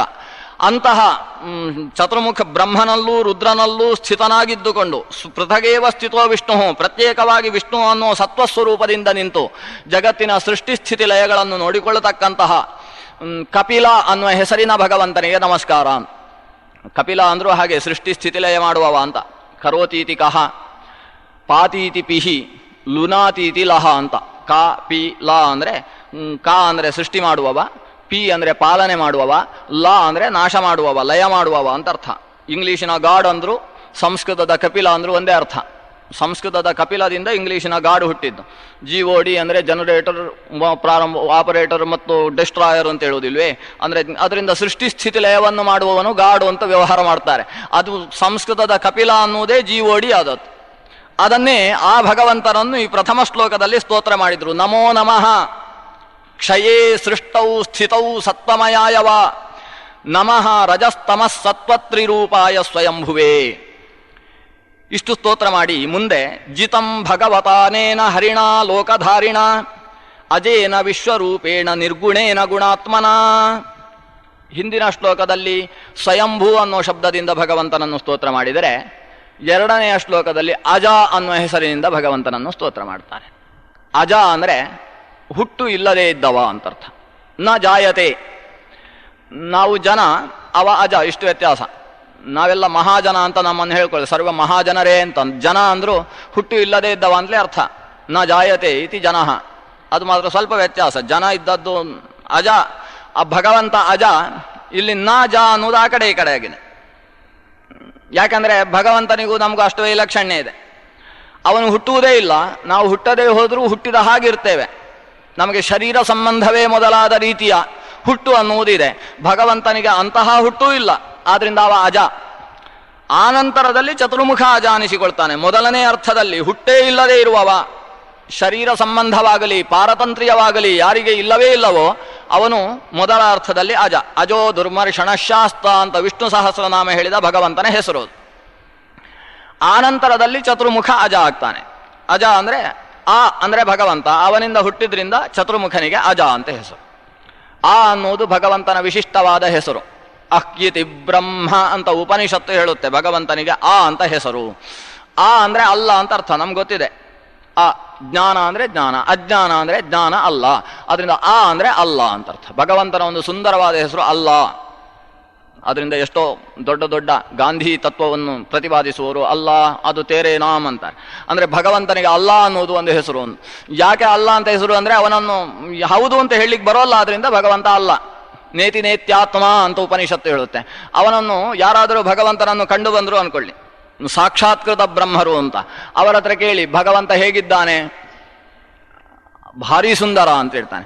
ಎಷ್ಟು ಸುಂದರ, ನನ್ನಷ್ಟು ಸುಂದರವೋ ಅಂತ ಕೇಳ್ತೇವೆ. ಯಾಕಂದರೆ ನಮಗಿಂತ ಸುಂದರ ಮತ್ತೊಬ್ಬ ಇಲ್ಲ ಅಂತ ಎಲ್ರಿಗೂ ಒಂದು ಭ್ರಮೆ ಇರುತ್ತೆ. ಹಾಗಾಗಿ ಎಷ್ಟು ಸುಂದರ, ನನ್ನಷ್ಟು ಅಲ್ಲ ಅಂತಾನೆ ಅವನು. ಹಾಗಾದರೆ ಇನ್ನೆಷ್ಟು ಸುಂದರ ಅಂತ ಒಂದು ಚಿತ್ರ ತೋರಿಸಿ ಇಷ್ಟು ಸುಂದರವೋ ಅಲ್ಲ, ಮತ್ತೂ ಸೌಂದರ್ಯಪೂರ್ಣವಾದ ಚಿತ್ರವನ್ನು ಬರೆದು ಇಷ್ಟು ಸುಂದರನೋ ಅಲ್ಲ, ಅದಕ್ಕಿಂತ ಹೆಚ್ಚು. ಹಾಗಾದರೆ ಎಷ್ಟು ಎಷ್ಟು ಅಂತ ಹೇಳಲಿಕ್ಕೆ ಬರುವುದಿಲ್ಲ. ಹೌದು ಅನ್ನೋ ಉತ್ತರ ಇಲ್ಲ. ಏನು ಕೇಳಿದ್ರು ಅಲ್ಲ ಅಲ್ಲ ಅದಕ್ಕಿಂತ ಹೆಚ್ಚು ಅಂತ. ಭಗವಂತನನ್ನು ಹೀಗೆ ಹೌದು ಅಂತ ಹೇಳಲಿಕ್ಕೆ ಬರುವುದಿಲ್ಲ. ಅವ ಸಕಲ ಗುಣಪೂರ್ಣ. ಇಷ್ಟು ಗುಣಪೂರ್ಣನೋ ಅಲ್ಲ ಅದಕ್ಕಿಂತ ಹೆಚ್ಚು, ಅಷ್ಟೋ ಅಲ್ಲ ಅದಕ್ಕಿಂತ ಹೆಚ್ಚು, ಎಷ್ಟು ಅಂತ ಹೇಳಲಿಕ್ಕೆ ಬರುವುದಿಲ್ಲ. ಅದರಿಂದ ಹೌದು ಅನ್ನುವುದ ಉತ್ತರಕ್ಕೆ ನಿಲುಕದ, ಅಲ್ಲ ಅಲ್ಲ ಅಂತ ಸರ್ವ ವಿಲಕ್ಷಣತ್ವೇನ ಪ್ರತಿಪಾದ್ಯನಾದ್ರಿಂದ ಅವನಿಗೆ ಅಲ್ಲ ಆ ಅಥವಾ ನ ಅನ್ನುವುದು ಭಗವಂತನ ಒಂದು ವಿಶಿಷ್ಟವಾದ ನಾಮಧೇಯ. ಅಂತಹ ಆ ಅನಿಸಿದ ಭಗವಂತನಿಂದ ಜ ಆದ್ರಿಂದ ಚತುರ್ಮುಖನಿಗೆ ಮತ್ತೆ ಅಜ ಅಂತ ಹೆಸರು. ಅಜಸ್ಯ ನಾಭೌ ಅಧ್ಯೇಕಮರ್ಪಿತಂತ, ಅಜನೆನಿಸಿದ ಭಗವಂತನ ನಾಭಿಕಮಲದಿಂದ ಹುಟ್ಟಿದವನು ಕೂಡ ಅಜ, ಭಗವಂತನ ಮಗ ಅಂತ ಕರೆಸಿಕೊಂಡವ. ಆ ಬ್ರಹ್ಮನಿಗೂ ಜನಕನೆನಿಸಿದ ಬ್ರಹ್ಮಾಣಂ ಬ್ರಹ್ಮ ಅಂತ ಕರೆಸಿಕೊಂಡ ಭಗವಂತನನ್ನು ನಮಸ್ಕರಿಸ್ತೇನೆ. ಇಲ್ಲೆಲ್ಲ ಬ್ರಹ್ಮ ಅನ್ನೋದು ನಪುಂಸಕಲಿಂಗದ ಶಬ್ದವೂ ಇದೆ, ಪುಲ್ಲಿಂಗದ ಶಬ್ದವೂ ಇದೆ. ಎರಡು ಶಬ್ದವೂ ಕೂಡ ಮೊದಲನೇ ಅರ್ಥದಲ್ಲಿ ಭಗವಂತನನ್ನು ಪ್ರತಿಪಾದಿಸುತ್ತೆ. ವಿಷ್ಣು ಸಹಸ್ರನಾಮದಲ್ಲಿ ಎರಡು ಶಬ್ದವನ್ನು ಕೂಡ ನಿರೂಪಣೆ ಮಾಡಿದೆ. ಆಮೇಲೆ ಆನಂತರದ ಅರ್ಥದಲ್ಲಿ ಚತುರ್ಮುಖ ಬ್ರಹ್ಮನೂ ಕೂಡ ಬ್ರಹ್ಮ ಅನ್ನೋ ಶಬ್ದದಿಂದ ಪ್ರತಿಪಾದ್ಯ. ಆದ್ರಿಂದ ಬ್ರಹ್ಮಾಣಂ ಲೋಕಕರ್ತಾರಂ ಸರ್ವಜ್ಞಂ ಅಪರಾಜಿತಂ ಪ್ರಭುಂ ಭೂತ ಭವಿಷ್ಯಸ್ಯ ಸಾಂಪ್ರತಸ್ಯ ಚ ಸತ್ಪತಿಂ. ಭೂತಭವ್ಯ ಭವತ್ ಪ್ರಭು ಅಂತ ಕರೆಸಿಕೊಂಡ, ಇವತ್ತು ಇರುವ, ಹಿಂದೆ ಆಗಿ ಹೋದ, ಮುಂದೆ ಆಗಬಹುದಾದ ಸಮಸ್ತ ಪ್ರಪಂಚದ ಚೇತನಾಚೇತನಾತ್ಮಕವಾದ ಸ್ಥಿತಿಗೆ ಎಲ್ಲಕ್ಕೂ ಪ್ರಭು ಅನಿಸಿಕೊಂಡಂತಹ ಲೋಕಕರ್ತೃವಾದ ಸರ್ವಜ್ಞನೆನಿಸಿದ ಅಪರಾಜಿತನಾದ ಭಗವಂತನನ್ನು ನಮಸ್ಕರಿಸ್ತೇನೆ ಅನ್ನುವ 3 ಶ್ಲೋಕಗಳು ಈ ಬ್ರಹ್ಮಾಂಡ ಪುರಾಣದ ಮಂಗಳ ಶ್ಲೋಕ. ಅಲ್ಲಿಂದ ಪ್ರಾರಂಭಿಸಿ 1-2 ಶ್ಲೋಕ ಮತ್ತೆ ಭಗವಂತನನ್ನು ಸ್ತೋತ್ರ ಮಾಡುತ್ತೆ. ಅದರಲ್ಲಿ ಯಾವ ಶ್ಲೋಕವನ್ನು ನಾನು ಪಠನ ಮಾಡದೆ ಮುಂದೆ ಹೋಗಬಾರದು ಅನ್ನೋ ಸಂಪ್ರದಾಯದ ಪ್ರಕಾರ ಅದನ್ನು ಓದಿಕೊಂಡೇ ಮುಂದೆ ಹೋಗೋಣ. ಜ್ಞಾನಂ ಅಪ್ರತಿಮಂ ತಸ್ಯ ವೈರಾಗ್ಯಂಚ ಜಗತ್ಪತೇಃ ಐಶ್ವರ್ಯಂ ಚೈವ ಧರ್ಮಶ್ಚ ಸದ್ಭಿಸ್ಸೇವ್ಯಂ ಚ ತುಷ್ಟಯಂ. ಭಗವಂತ ಅವ ಷಡ್ಗುಣೈಶ್ವರ್ಯ ಸಂಪನ್ನ ಅಂತ ಅವನಿಗೆ ಒಂದು ಹೆಸರಿದೆ. ಭಗವಾನ್ ಅಥವಾ ಭಗವಂತ ಅಂತ ಭಗವಂತನನ್ನು ಕರಿತೇವೆ ನಾವು. ಅಲ್ಲಿ ಭಗವಾನ್ ಅಂದರೆ ಭಗವುಳ್ಳವ ಅಂತ ಅರ್ಥ. ಭಗ ಶಬ್ದಕ್ಕೆ ಸಂಸ್ಕೃತದಲ್ಲಿ ಷಡ್ಗುಣೈಶ್ವರ್ಯಗಳು ಅಂತ ಅರ್ಥ. ಐಶ್ವರ್ಯಸ್ಯ ಸಮಗ್ರಸ್ಯ ವೀರ್ಯಸ್ಯ ಯಶಸ ಶ್ರಿಯಃ ಜ್ಞಾನ ವೈರಾಗ್ಯಯೋಶ್ಚೈವ ಷಣ್ಣಾಂ ಭಗ ಇತೀರಣ. ಭಗ ಅನ್ನುವುದಕ್ಕೆ ಈ 6 ಗುಣಗಳು ಅಂತ ಅರ್ಥ. ಈ 6 ಗುಣಗಳಿಂದ ಪೂರ್ಣನಾದ್ರಿಂದ ಭಗವಂತ, ಅವನನ್ನು ಭಗವಂತ ಅಂತ ನಾವು ವ್ಯವಹಾರ ಮಾಡ್ತೇವೆ. ಆ ಷಡ್ಗುಣಗಳಲ್ಲಿ 4 ಇಲ್ಲಿ ಹೆಸರಿಸ್ತಾರೆ. ಜ್ಞಾನಂ ಅಪ್ರತಿಮಂ ತಸ್ಯ, ಭಗವಂತನಲ್ಲಿ ಅಪ್ರತಿಮವಾದ ಜ್ಞಾನ ಇದೆ. ಪ್ರತಿಮಾ ಅಂದರೆ ಸದೃಶ. ಮತ್ತೊಂದು ಅಂತಹ ಜ್ಞಾನ ಗಣಿಯನ್ನು ನಾವು ಇನ್ನೊಂದು ಕಡೆ ಕಾಣಲಿಕ್ಕೆ ಸಾಧ್ಯ ಇಲ್ಲ. ಅಂತಹ ಅಪ್ರತಿಮ ಜ್ಞಾನ ರಾಶಿ. ಅಷ್ಟೇ ಅಲ್ಲ, ವಿಶಿಷ್ಟವಾದ ವೈರಾಗ್ಯ ಇದೆ. ವೈರಾಗ್ಯಂಚ ಜಗತ್ಪತೇಹೇ. ಕೆಲವು ಸಲ ವೈರಾಗ್ಯ ಅನ್ನೋದು ಗುಣವೋ ಅಂತ ಪ್ರಶ್ನೆ ಬರ್ತದೆ ಕೆಲವರಿಗೆ. ವೈರಾಗ್ಯ ಅನ್ನೋದು ಏನು, ಬೆಳಗ್ಗೆ ಎದ್ರೆ ಸಾಕು ದೇವರ ಮನೆಯಲ್ಲಿ ಕೂತು ವ್ಯವಹರಿಸ್ತೇವಲ್ಲ ಎಷ್ಟೋ ವಿಷಯದಲ್ಲಿ, ಅದು ದೋಷವೇ ಆಗಿರ್ತದೆ. ಆದರೆ ಆ ಭಗವಂತನ ಮಹಾತ್ಮೆಯನ್ನು ತಿಳಿದು ಅದು ಸರ್ವೋತ್ಕೃಷ್ಟ ಅನ್ನುವ ಭಾವ ಮನಸ್ಸಿನಲ್ಲಿ ಮೊಳೆತ ಸ್ಥಿತಿಯಲ್ಲಿ ಇನ್ನು ಉಳಿದದ್ದೆಲ್ಲ ಅದಕ್ಕಿಂತ ತೀರಾ ನಿಕೃಷ್ಟವಾದದ್ದು ಅನ್ನುವ ಯಥಾರ್ಥ ಜ್ಞಾನ ಅವನ ಮನಸ್ಸಿನಲ್ಲಿ ಮೂಡಿದಾಗ ಇದಕ್ಕಿಂತ ಹೆಚ್ಚು ಅಲ್ಲಿ ಮನಸ್ಸು ಹರಿಯುತ್ತಲ್ಲ, ಇದಕ್ಕಿಂತ ಹೆಚ್ಚು ಮನಸ್ಸು ಅಲ್ಲಿ ಹರಿಯಿತು ಅಂದರೆ ಇಲ್ಲಿ ಮನಸ್ಸು ಬಹಳ ಕಡಿಮೆ ಆಯಿತು ಅಂತ ಅರ್ಥ. ಈ ವೈಷಯಿಕ ಪ್ರಪಂಚದಲ್ಲಿ ಇಷ್ಟು ಮನಸ್ಸು ಕಡಿಮೆಯಾದ ಸ್ಥಿತಿಗೆ ವೈರಾಗ್ಯ ಅಂತ ಹೆಸರು. ಭಗವಂತನ ಬಗ್ಗೆಯೂ ಏನೂ ಗೊತ್ತಿಲ್ಲ, ಇದರ ಬಗ್ಗೆಯೂ ಏನೂ ಗೊತ್ತಿಲ್ಲ.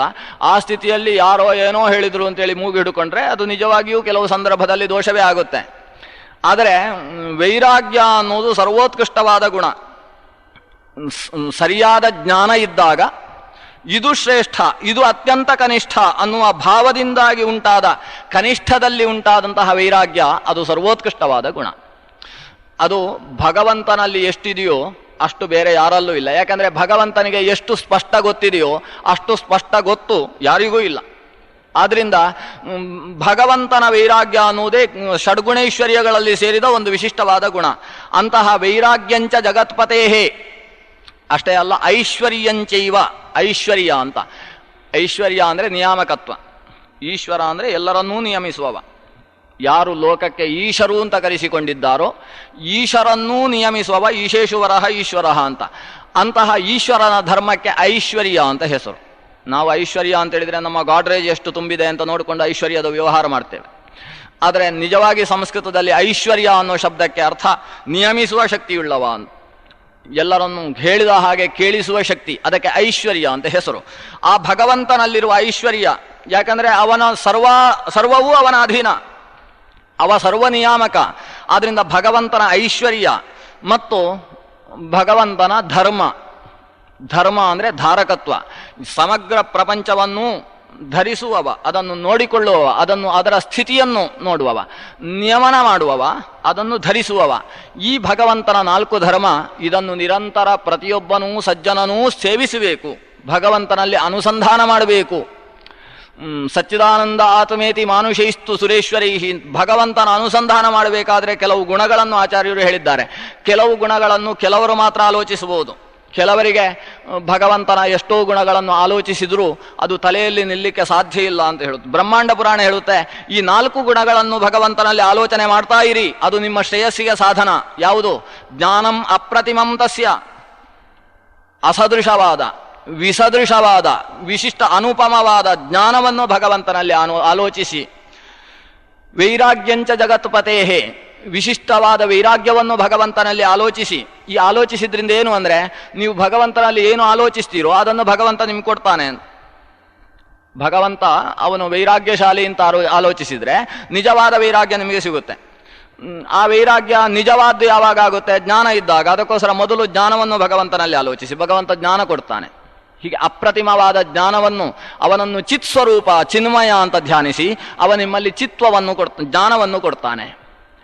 ಆಮೇಲೆ ಅವನನ್ನು ವೈರಾಗ್ಯ ವಿಶಿಷ್ಟ ಅಂತ ಧ್ಯಾನಿಸಿ ಅವನು ವೈರಾಗ್ಯವನ್ನು ನಿಮಗೆ ಕೊಡ್ತಾನೆ. ಐಶ್ವರ್ಯವನ್ನು ಅವನಲ್ಲಿ ಧ್ಯಾನಿಸಿ ಆತ ನಿಮಗೆ ಐಶ್ವರ್ಯವನ್ನು ಕೊಡ್ತಾನೆ.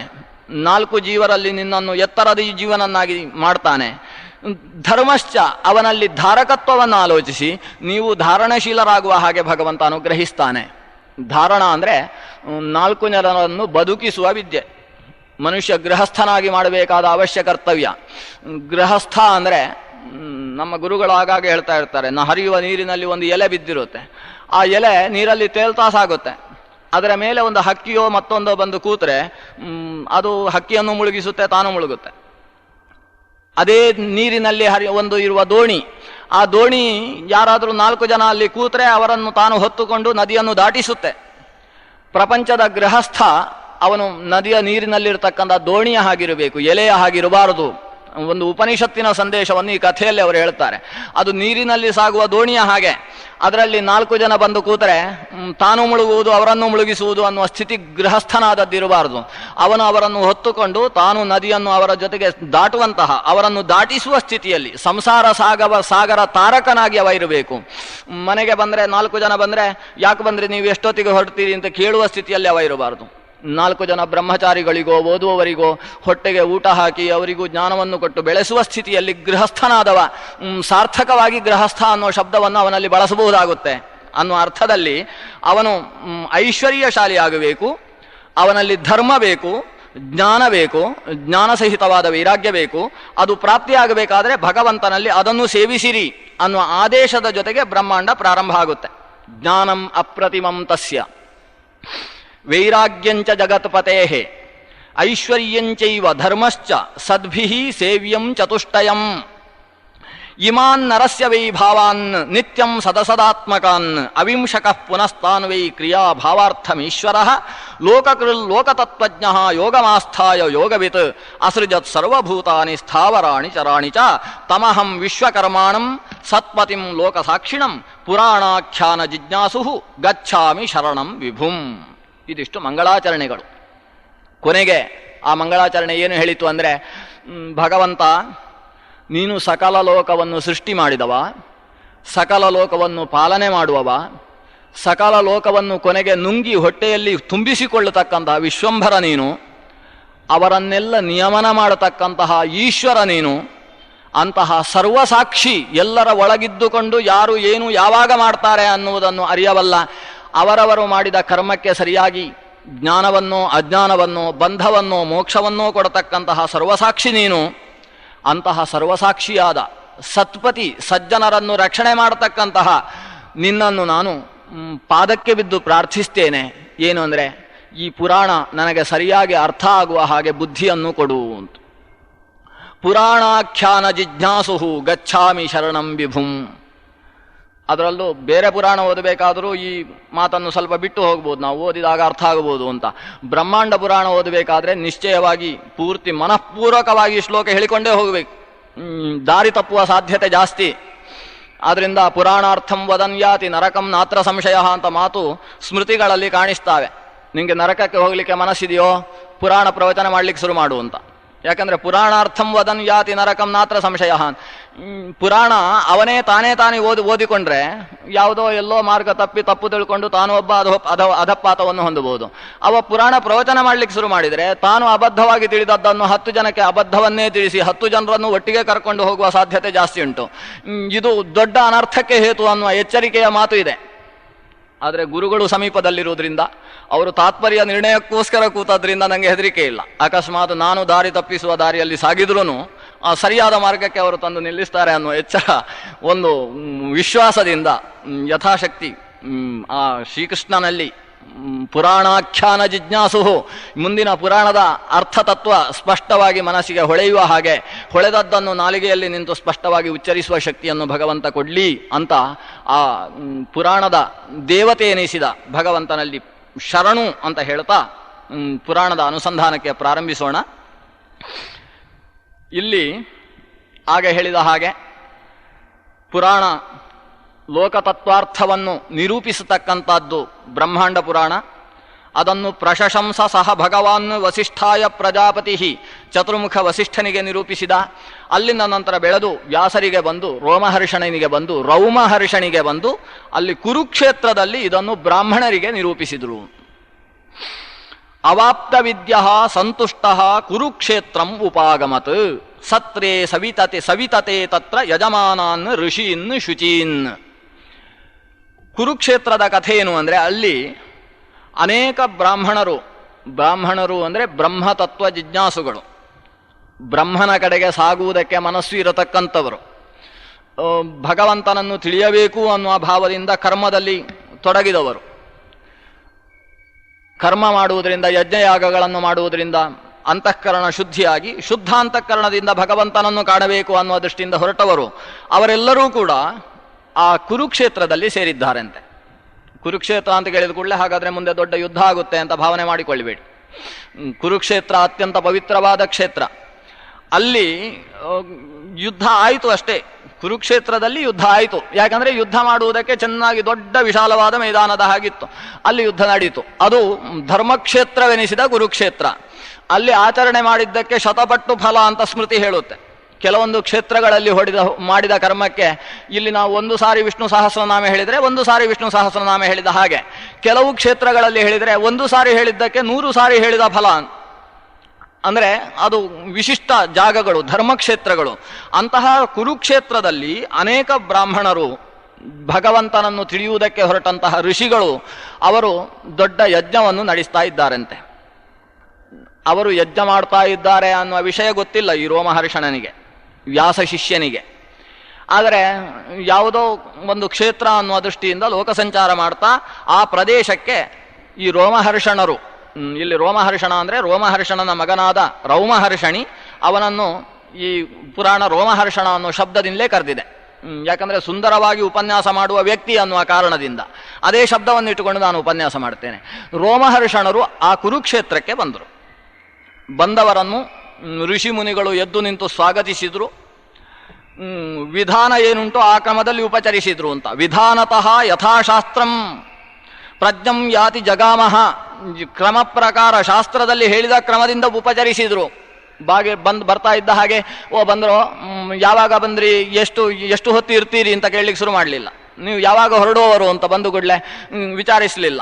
ಯಥಾಶಾಸ್ತ್ರಂ, ಬಂದವರಿಗೆ ಅಲ್ಲಿಯೇ ಪಾದ ಪ್ರಕ್ಷಾಲನೆಗೆ ಜಲವನ್ನು ತೆಗೆದುಕೊಂಡು ಹೋಗಿ ಪಾದ ಪ್ರಕ್ಷಾಲನೆಯನ್ನು ಮಾಡಿಸಿ, ಅಲ್ಲಿಂದ ಒಳಗೆ ಕರೆತಂದು ಆಸನವನ್ನು ಕೊಟ್ಟು ಆಸನದಲ್ಲಿ ಕೂಡಿಸಿ ಅವರಿಗೆ ಚಾಮರಾದಿಗಳಿಂದ ಉಪಚರಿಸಿ, ಕೇಳಿದ್ರಂತೆ ನಿಮಗೆ ಮಧುಪರ್ಕಕ್ಕೋಸ್ಕರ, ಆಚಮನಕ್ಕೋಸ್ಕರ ಜಲ ಅಂತೇಳಿ ಕೊಟ್ಟು, ಆಮೇಲೆ ಮಧುಪರ್ಕ ಅಂದರೆ ಜೇನು ಮತ್ತು ಮೊಸರು ಅದನ್ನು ಮಿಶ್ರ ಮಾಡಿದ, ಬಿಸಿಲಲ್ಲಿ ಬಂದ ವ್ಯಕ್ತಿಗೆ ಪಿತ್ತಹಾರಿಯಾದ ವಿಶಿಷ್ಟವಾದ ಆಯುರ್ವೇದದ ಔಷಧಿ ಜೇನು ಮೊಸರುಗಳನ್ನು ಮಿಶ್ರ ಮಾಡಿದ ಮಧುಪರ್ಕವನ್ನು ಕೊಟ್ಟು ಉಪಚರಿಸಿ ಕೇಳ್ತಾರೆ, ನಮ್ಮ ಯಜ್ಞ ಸಾಂಗವಾಗಿ ನಡೀತಾ ಇದೆ ಅಂತ ನೀವು ಬಂದದ್ರಿಂದ ನಮಗೆ ಗೊತ್ತಾಯಿತು ಅಂತ ಋಷಿಮುನಿಗಳು ಹೇಳ್ತಾರೆ.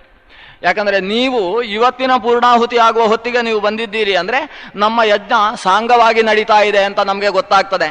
ಇಲ್ಲದೆ ಹೋದರೆ ಅದು ಸಾಂಗವಾಗ್ತದೋ ಅಥವಾ ಎಷ್ಟು ಅಂಗವಿಕಲತೆ ಬಂದಿದೆಯೋ ಯಾರಿಗೆ ಗೊತ್ತು. ನಿಮ್ಮಂತಹ ಶ್ರೇಷ್ಠರು ಈ ಪ್ರದೇಶಕ್ಕೆ ಇವತ್ತು ದಯಮಾಡಿಸಿದ್ದೀರಿ, ತೀರ್ಥರ ಆಗಮನ ಆಗಿದೆ ಅಂದರೆ ನಮ್ಮ ಯಜ್ಞ ಸಾಂಗವಾಗಿ ನಡೀತಾ ಇದೆ ಅಂತ ನಮ್ಗೆ ಗೊತ್ತಾಗ್ತಾ ಇದೆ.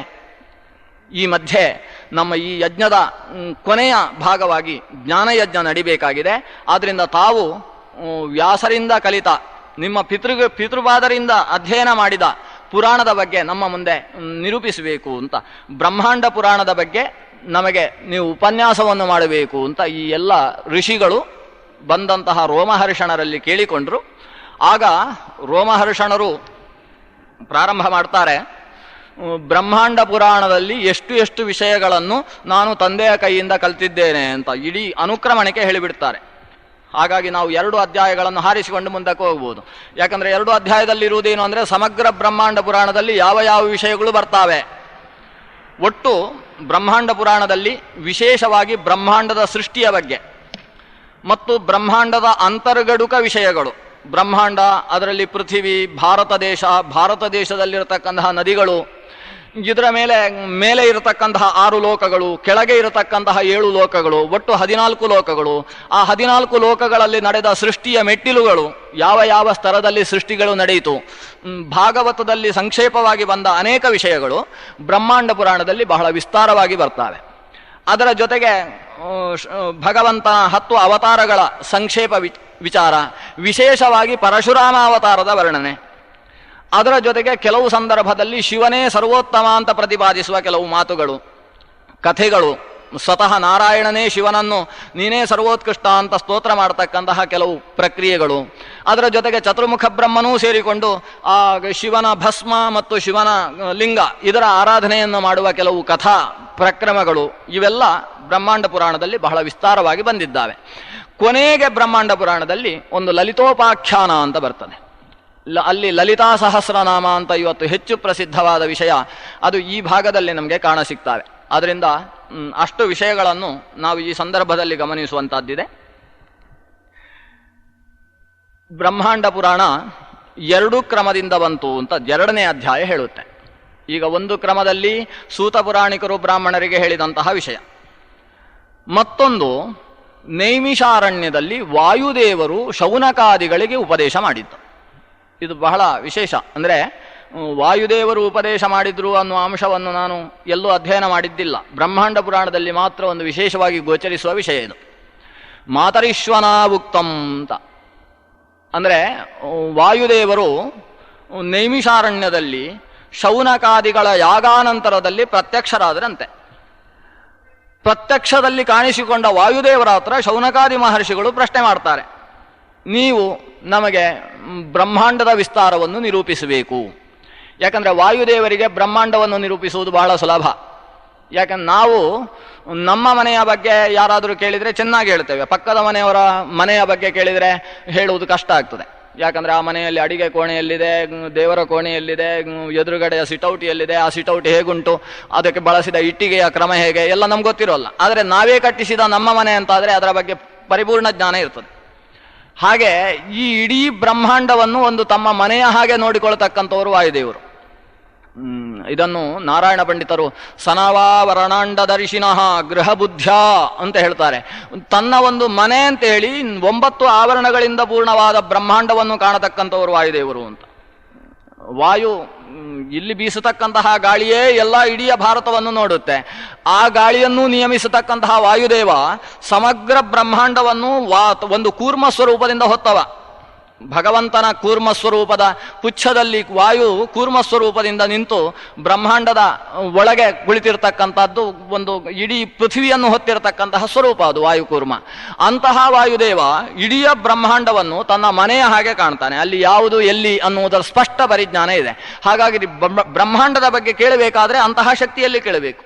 ಈ ಋಷಿಮುನಿಗಳು ವಾಯುದೇವರ ಹತ್ರ ಕೇಳಿದ್ರು, ವಾಯುದೇವರು ಅದರ ಬಗ್ಗೆ ವಿಸ್ತರಿಸಿ ಹೇಳಿದರು ಅಂತ. ಹೀಗೆ ವಾಯು ಪ್ರೋಕ್ತವಾದದ್ದು ಬ್ರಹ್ಮಾಂಡ ಪುರಾಣ. ಇದು ಬ್ರಹ್ಮಾಂಡ ಪುರಾಣದ ಮತ್ತೊಂದು ವೈಶಿಷ್ಟ್ಯ. ವಾಯುದೇವರು ತನ್ನ ಮನೆಯಾದ ಬ್ರಹ್ಮಾಂಡದ ಬಗ್ಗೆ ಸ್ಪಷ್ಟವಾದ ಪರಿಕಲ್ಪನೆಯನ್ನು ಕೊಟ್ಟ ಪುರಾಣ. ಇನ್ನೂ ಇದು ಪುರಾಣದ ಬಗ್ಗೆ ಒಂದು ಮಹತ್ವವನ್ನು ಹೇಳುತ್ತೆ. ಚತುರ್ಮುಖ ಬ್ರಹ್ಮ ಮೊತ್ತ ಮೊದಲು ನಾರಾಯಣನ ಮುಖದಿಂದ ಈ ಬ್ರಹ್ಮಾಂಡ ಪುರಾಣವನ್ನು ಕೇಳಿದಂತೆ. ಬ್ರಹ್ಮಾಂಡ ಪುರಾಣವನ್ನು ಕೇಳಿದ ಮೇಲೆ ಚತುರ್ಮುಖ ಬ್ರಹ್ಮ 4 ವೇದಗಳನ್ನು ಮತ್ತು ಧರ್ಮಶಾಸ್ತ್ರಗಳನ್ನು, ವಿಧಿ ನಿಯಮಗಳನ್ನು ಎಲ್ಲವನ್ನೂ ಕೂಡ ವಿಸ್ತರಿಸಿದ ಅನ್ನುವ ಮಾತು ಇಲ್ಲಿ ಬರುತ್ತೆ. ಅಂದರೆ ಬ್ರಹ್ಮಾಂಡ ಪುರಾಣದ ಅಧ್ಯಯನ ಮಾಡಿದ ಮೇಲೆ ಚತುರ್ಮುಖ ಬ್ರಹ್ಮ ವೇದವನ್ನು ಹೊರಹಾಕಿದ. ಅಂದರೆ ವೇದಕ್ಕೂ ಮೂಲಭೂತವಾಗಿ ಬ್ರಹ್ಮಾಂಡ ಪುರಾಣದಲ್ಲಿ ವಿಷಯಗಳಿದ್ದಾವೆ ಅನ್ನುವ ವಿಷಯವನ್ನು ಹೇಳುವ ಒಂದು ವಿಶೇಷ ಪ್ರಶಂಸಾ ವಾಕ್ಯವನ್ನು ಈ ಬ್ರಹ್ಮಾಂಡ ಪುರಾಣವೇ ಹೇಳ್ತದೆ. ಒಟ್ಟಿನಲ್ಲಿ ಬ್ರಹ್ಮಾಂಡ ಪುರಾಣ ವೇದದ ಸಾರಭೂತವಾದ ಅನೇಕ ಅಂಶಗಳನ್ನು ಒಳಗೊಂಡಿದೆ ಅನ್ನುವುದು ಅದರ ತಾತ್ಪರ್ಯ. ಈ ಸೂತ ಪುರಾಣಿಕರು ಯಾವಾಗ ಕುರುಕ್ಷೇತ್ರದಲ್ಲಿ ಸೇರಿದರು, ಅವರ ಹತ್ರ ಮತ್ತೆ ಇವರು ಪ್ರಶ್ನೆ ಮಾಡಿದರು. ಪ್ರತ್ಯವೋಚನ್ ಪುನಃಸೂತಂ ಋಷಯಸ್ತೆ ತಪೋಧನಾ ಕುತ್ರ ಸತ್ರಂ ಸಮಭವತ್ ತೇಷಾಂ ಅದ್ಭುತ ಕರ್ಮಣಾಂ. ಈ ನೈಮಿಷಾರಣ್ಯದಲ್ಲಿ ದೊಡ್ಡ ಯಾಗ ನಡೀತು. ಯಾಗದ ಕೊನೆಯಲ್ಲಿ ವಾಯುದೇವರು ಪ್ರತ್ಯಕ್ಷರಾದರು. ವಾಯುದೇವರು ಬ್ರಹ್ಮಾಂಡ ಪುರಾಣವನ್ನು ಹೇಳಿದರು ಅಂತ ಹೇಳಿದೆಯಲ್ಲ, ಆ ಯಾಗ ನಡೆದ ಜಾಗದ ಮಹತ್ವ ಏನು, ಯಾಗದಲ್ಲಿ ವಾಯು ಪ್ರತ್ಯಕ್ಷ ಆಗುವುದಕ್ಕೆ ಕಾರಣ ಏನು, ವಾಯುದೇವರು ಹೇಳಿದ ಪುರಾಣ ಏನು ಅಂತ 3 ಪ್ರಶ್ನೆ ಕೇಳಿದರಂತೆ ಇವರು. ಹಾಗಾದರೆ ಈಗ 3 ವಿಷಯಗಳನ್ನು ಹೇಳಬೇಕಾಯಿತು ಸೂತ ಪುರಾಣಿಕರು. ಯಾಗ ನಡೆದದ್ದು ಎಲ್ಲಿ ಅಂತ ಹೇಳಬೇಕು, ನೈಮಿಷಾರಣ್ಯದ ಬಗ್ಗೆ ಹೇಳಬೇಕು, ಅದರ ಜೊತೆಗೆ ಅಲ್ಲಿ ವಾಯುದೇವರು ಪ್ರತ್ಯಕ್ಷ ಆದದ್ದು ಯಾಕೆ ಅಂತ ಹೇಳಬೇಕು, ವಾಯುದೇವರು ಹೇಳಿದ ಪುರಾಣ ಯಾವುದು ಅಂತ ಹೇಳಬೇಕು. ಪುರಾಣ ಯಾವುದು ಅಂದರೆ ಬ್ರಹ್ಮಾಂಡ ಪುರಾಣ ಅಂತ ಒಂದು ವಾಕ್ಯದಲ್ಲಿ ಉತ್ತರ ಕೊಟ್ಟರೆ ಪ್ರಯೋಜನ ಇಲ್ಲ. ಪುರಾಣ ಯಾವುದು ಅಂದರೆ ಆ ವಾಯುದೇವರು ಹೇಗೆ ಹೇಳಿದ್ದಾರೋ ಹಾಗೆ ಆ ಪುರಾಣ ಹೇಳುವಂತ ಅರ್ಥ. ಅಂದರೆ ಇಡೀ ಬ್ರಹ್ಮಾಂಡ ಪುರಾಣ ಹೇಳಬೇಕು. ಇಷ್ಟಕ್ಕೆ ಪ್ರಶ್ನೆ ಇದೆ ಇಲ್ಲಿ ಸೂತ ಪುರಾಣಿಕರಲ್ಲಿ ಪ್ರಶ್ನೆ ಋಷಿಗಳದು. ಪ್ರತ್ಯವೋಚನ್ ಋಷಯ ತಪೋಧನಾ ಏನು, ಅಲ್ಲಿ ಕುತ್ರ ಸತ್ರಂ ಸಮಭವತ್ ಅದನ್ನು ನಿರೂಪಿಸಿ. ಕಿಯಂತಂ ಚೈವ ತತ್ಕಾಲಂ ಕಥಂಚ ಸಮವರ್ತತ ಆಚಚಕ್ಷೇ ಪುರಾಣಂಚ ಕಥಂ ತತ್ ಸ ಪ್ರಭಂಜನ. ಆ ಪ್ರಭಂಜನ ದೇವ ವಾಯುದೇವ ಪುರಾಣವನ್ನು ಹೇಗೆ ಹೇಳಿದ ಅದನ್ನೆಲ್ಲ ನಿರೂಪಿಸು. ಇಷ್ಟು ಹೇಳಿದರೆ ಸೂತ ಪುರಾಣಿಕರು ಕಥೆ ಶುರು ಮಾಡಿದ್ರು. ಇಲ್ಲಿಂದ ಬ್ರಹ್ಮಾಂಡ ಪುರಾಣ ಶುರುವಾಯಿತು. ಏನು ಕಥೆ, ನೈಮಿಷಾರಣ್ಯಕ್ಕೆ ನೈಮಿಷಾರಣ್ಯ ಅಂತ ಯಾಕೆ ಹೆಸರು ಅಂತ ಶುರು ಮಾಡ್ತಾರೆ. ಒಂದೊಂದು ಪುರಾಣದಲ್ಲಿ ಒಂದೊಂದು ಅರ್ಥವನ್ನು ಹೇಳಿದೆ. ಇವತ್ತು ನೈಮಿಷಾರಣ್ಯಕ್ಕೆ ಹೋಗಿ ಬಂದವರು ಅನೇಕ ಜನ ನಿಮ್ಮಲ್ಲಿರ್ಬೋದು. ಗೋಮತಿ ನದಿಯ ತೀರದಲ್ಲಿರತಕ್ಕಂತಹ ಪ್ರದೇಶ ಇವತ್ತು ಉತ್ತರ ಪ್ರದೇಶದ ಲಕ್ಷ್ಮಣ ನಗರದ ಸಮೀಪದಲ್ಲಿ ಕಾಣಿಸುತ್ತೆ. ಅದು ಲಕ್ಷ್ಮಣ ಹೋಗಿ ಲಕ್ಷಣ ಅಂತಾಗಿ ಲಕ್ಕುನ ಅಂತಾಗಿದೆ ಇವತ್ತು. ಅಂತೂ ಲಕ್ಷ್ಮಣನ ಪ್ರತಿಮೆಯನ್ನಿಟ್ಟು ಲಕ್ಷ್ಮಣ ಸರ್ಕಲ್ ಅಂತ ಅಲ್ಲಲ್ಲಿ ಲಕ್ಷ್ಮಣ ವೃತ್ತಗಳನ್ನು ನಿರ್ಮಾಣ ಮಾಡಿದ್ದಾರೆ. ಅಷ್ಟು ಗೊತ್ತಿದೆ ಅವರಿಗೂ, ಇದು ಲಕ್ಷ್ಮಣನ ನಗರವಾದದ್ರಿಂದ ಇದಕ್ಕೆ ಲಕ್ನೋ ಅಂತ ಹೆಸರು ಬಂತು ಅಂತ. ಅದರ ಸಮೀಪದಲ್ಲಿರ್ತಕ್ಕಂಥ ನೈಮಿಷಾರಣ್ಯಕ್ಕೆ ಆ ಹೆಸರು ಯಾಕೆ ಬಂತು ಅಂತ ಕೇಳಿದರೆ, ಅಗ್ನಿಪುರಾಣ ಹೇಳುವುದು ಯಾಕೆ ಅಂದರೆ, ಅಲ್ಲಿ ಒಂದು ವಿಶಿಷ್ಟವಾದ ವೃಕ್ಷಗಳು ಬೆಳೀತಾ ಇದ್ವು. ಆ ವೃಕ್ಷಗಳಲ್ಲಿ ಸುಂದರವಾದ ಹಣ್ಣಾಗ್ತಿತ್ತು, ಬಹಳ ರುಚಿಯಾದ ಹಣ್ಣಾಗ್ತಿತ್ತು. ಆ ಹಣ್ಣಿಗೆ ನಿಮಿಷ ಫಲ ಅಂತ ಹೆಸರು. ಆ ನಿಮಿಷ ಫಲ ಅದು ಋಷಿಮುನಿಗಳಿಂದ ವಿಶೇಷ ಖಾದ್ಯವಾದಂತಹ ಫಲ. ಅದನ್ನು ತಿಂದರೆ ಅದು ಮನಸ್ಸಿಗೆ ಒಳ್ಳೆಯ ಶಕ್ತಿಯನ್ನು ಕೊಡುತ್ತೆ, ಭಗವಂತನ ಧ್ಯಾನಕ್ಕೆ ಅನುಗುಣವಾದ ಶಕ್ತಿಯನ್ನು ಕೊಡುತ್ತೆ. ಈ ಫಲಗಳಲ್ಲಿ ತುಂಬ ಇದೆ. ಕೆಲವು ಹಣ್ಣುಗಳನ್ನು ತಿಂದರೆ ಮನಸ್ಸು ಭಗವಂತನಿಗಿಂತ ದೂರ ಆಗುತ್ತೆ, ವೈಷಯಿಕ ಪ್ರಪಂಚದ ಬಗ್ಗೆ ಹರಡುತ್ತೆ. ಅಂತಹ ಫಲಗಳನ್ನೇ ಹೆಚ್ಚಾಗಿ ಭಕ್ಷಣ, ಯಾಕಂದರೆ ಅದನ್ನು ಹಾಕಿದರೆ 4 ಮನೆಗೆಲ್ಲ ಅದರ ವಾಸನೆ ಹೊಡೆಯುತ್ತೆ. ಅಂಥ ವಾಸನೆಗೆ ಖುಷಿಯಾಗಿ ಅಂಥದ್ದನ್ನು ತಿನ್ನುವವರೇ ಜಾಸ್ತಿ. ಆದರೆ ಕೆಲವು ಹಣ್ಣುಗಳು ನಮ್ಮ ಮನಸ್ಸನ್ನು ದೂರ ಹಾಕುವುದಿಲ್ಲ, ಹೆಚ್ಚು ಹೆಚ್ಚು ಭಗವಂತನ ಕಡೆಗೆ ತಲುಪಿಸುವ ಹಣ್ಣುಗಳು. ಅದರಲ್ಲಿ ಋಷಿಮುನಿ ಖಾದ್ಯವಾದ ವಿಶಿಷ್ಟ ಫಲ ನಿಮಿಷ ಫಲ. ಆ ನಿಮಿಷ ವೃಕ್ಷಗಳು ಹೆಚ್ಚಾಗಿ ಬೆಳೆಯುವ ಜಾಗ, ಆದ್ರಿಂದಲೇ ಋಷಿಮುನಿಗಳು ಹೆಚ್ಚಾಗಿ ವಾಸಿಸ್ತಾ ಇದ್ದ ಜಾಗ. ಆ ನಿಮಿಷ ವೃಕ್ಷಗಳಿಂದಾಗಿ ಅದಕ್ಕೆ ನಿಮಿಷಾರಣ್ಯ ಅಂತ ಹೆಸರಾಯಿತು ಅಂತ ಒಂದು ಪುರಾಣ ಹೇಳುತ್ತೆ. ಇನ್ನೊಂದು ಪುರಾಣದ ಪ್ರಕಾರ ಭಗವಂತನಿಗೆ ನಿಮಿಷ ಅಂತ ಹೆಸರು. ನಿಮಿಷೋ ಅನಿಮಿಷ ಸ್ರಗ್ವಿ ಅಂತ ವಿಷ್ಣು ಸಹಸ್ರನಾಮ ಹೇಳುತ್ತೆ. ಆ ನಿಮಿಷ ನಾಮಕನಾದ ಭಗವಂತ ದುಷ್ಟ ಸಂಹಾರ ಮಾಡಿದ ಜಾಗ ನರಸಿಂಹ. ನರಸಿಂಹನಿಗೂ ನಿಮಿಷ ಅಂತ ಹೆಸರು. ನಿಮಿಷ ಅಂದರೆ 2 ಅರ್ಥ. ಒಂದು ಕಣ್ಣು ಮುಚ್ಚುವವ ಅಂತ ಒಂದು ಅರ್ಥ, ಕಣ್ಣು ಮುಚ್ಚದೇ ಇರುವವ ಅಂತ ಇನ್ನೊಂದು ಅರ್ಥ. 2 ಅರ್ಥವನ್ನು ಕೊಡುತ್ತೆ ನಿಮಿಷ ಅನ್ನೋ ಶಬ್ದ. ನರಸಿಂಹ ರೂಪ ಅದು ಕಣ್ಣು ಮುಚ್ಚದೇ ಇರುವ ರೂಪ. ಅದರಲ್ಲಿ ಯಾವತ್ತು ಅವನು ವೃತ್ತ ರವಿತ್ರಿನೇತ್ರಂ ಅಂತ ವೃತ್ತಾಕಾರವಾಗಿ ತೆರೆದ ಕಣ್ಣಿನ ವಿಶಿಷ್ಟವಾದ ಸ್ವರೂಪ ನರಸಿಂಹ ಸ್ವರೂಪ. ನಿಮಿಷ ಅನಿಸಿದ ನರಸಿಂಹನ ನಿತ್ಯ ಸಾನ್ನಿಧ್ಯವುಳ್ಳ ಜಾಗ, ಅದರಿಂದ ಅದು ನಿಮಿಷಾರಣ್ಯ ಅಂತ ಕರೆಸಿಕೊಂಡಿದೆ ಅಂತ ಮತ್ತೊಂದು ಪುರಾಣ ಹೇಳುತ್ತೆ. ಬ್ರಹ್ಮಾಂಡ ಹೇಳುವ ಹಾಗೆ ಅದಕ್ಕೆ ನೈಮಿಷ ಅಂತ ಯಾಕೆ ಹೆಸರು ಅಂದರೆ, ಧರ್ಮಚಕ್ರದ ನೇಮಿ ಬಿದ್ದ ಜಾಗ, ಆದ್ರಿಂದ ಅದಕ್ಕೆ ನೈಮಿಷಾರಣ್ಯ ಅಂತ ಹೆಸರಾಯಿತಂತೆ. ಭ್ರಮತಃ ಧರ್ಮಚಕ್ರಸ್ಯ ಯತ್ರ ನೇಮಿರಶೀರ್ಯತ ಕರ್ಮಣ ತೇನ ವಿಖ್ಯಾತಂ ನೈಮಿಷಂ ಮುನಿ ಪೂಜಿತಂ ಅಂತ ಹೇಳುತ್ತೆ. ಧರ್ಮಚಕ್ರ, ಧರ್ಮಚಕ್ರ ಅಂತ ಹೇಳಿದರೆ ಒಂದು ರೂಪಕಾಲಂಕಾರ ಹೇಳುತ್ತೆ. ಅದು ಚಕ್ರ ನಿಜವಾಗಿ ಧರ್ಮಚಕ್ರವು ಎಲ್ಲ ಕಡೆ ನೆಲೆ ನಿಂತಿದೆ ಅಂದರೆ ಏನರ್ಥ? ಧರ್ಮಚಕ್ರ ನೇರವಾಗಿ ಮಾರ್ಗಗಳಲ್ಲಿ ಸಾಗುತ್ತೆ ಅಂತ ಅರ್ಥ ಅಲ್ಲ. ಧರ್ಮಚಕ್ರ ಸರಿಯಾಗಿದೆ ಅಂದರೆ ಎಲ್ಲರೂ ಧರ್ಮಾಚರಣೆಯನ್ನು ಚೆನ್ನಾಗಿ ಮಾಡ್ತಾ ಇದ್ದಾರೆ ಅಂತ ಅರ್ಥ. ಧರ್ಮಕ್ಕೆ 2 ಚಕ್ರಗಳು, ಆ 2 ಚಕ್ರಗಳ ಮೇಲೆ ಧರ್ಮ ಸಾಗ್ತಾ ಇದೆ. ಈ ಧರ್ಮ ಸಾಗ್ತಾ ಇದ್ದದ್ದು ಈ ನೈಮಿಷಾರಣ್ಯದ ಜಾಗ ಏನಿದೆ, ಗೋಮತಿ ನದಿ ತೀರ, ಆ ತೀರಕ್ಕೆ ಬಂದಾಗ ಒಂದು ಚಕ್ರ ಅಲ್ಲಿಂದ ಜಾರಿ ಅಲ್ಲೇ ನಿಂತಿತಂತೆ. ಆಮೇಲೆ ಒಂದು ಚಕ್ರ ಬೇರೆ ಕಡೆಗೆ ತಿರುಗಾಡುವುದಕ್ಕೆ ಪ್ರಾರಂಭಿಸಿತು, ಒಂದು ಚಕ್ರ ಅಲ್ಲೇ ಬಿದ್ದು ಬಿಟ್ಟಿತಂತೆ. ಹೀಗೆ ಧರ್ಮಚಕ್ರ ಸ್ಥಿರವಾಗಿ ನೆಲೆ ನಿಂತ ಜಾಗ, ಆದ್ರಿಂದ ಅದಕ್ಕೆ ನೈಮಿಷ ಅಂತ ಹೆಸರಾಯಿತು.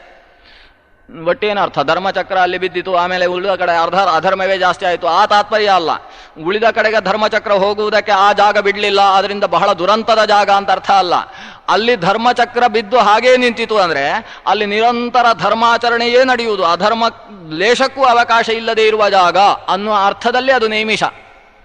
ನೇಮಿ ಅಂದರೆ ಚಕ್ರ ಸೇರತಕ್ಕಂತಹ ಜಾಗ, ಅದಕ್ಕೆ ನೇಮಿ ಅಂತ ಹೆಸರು.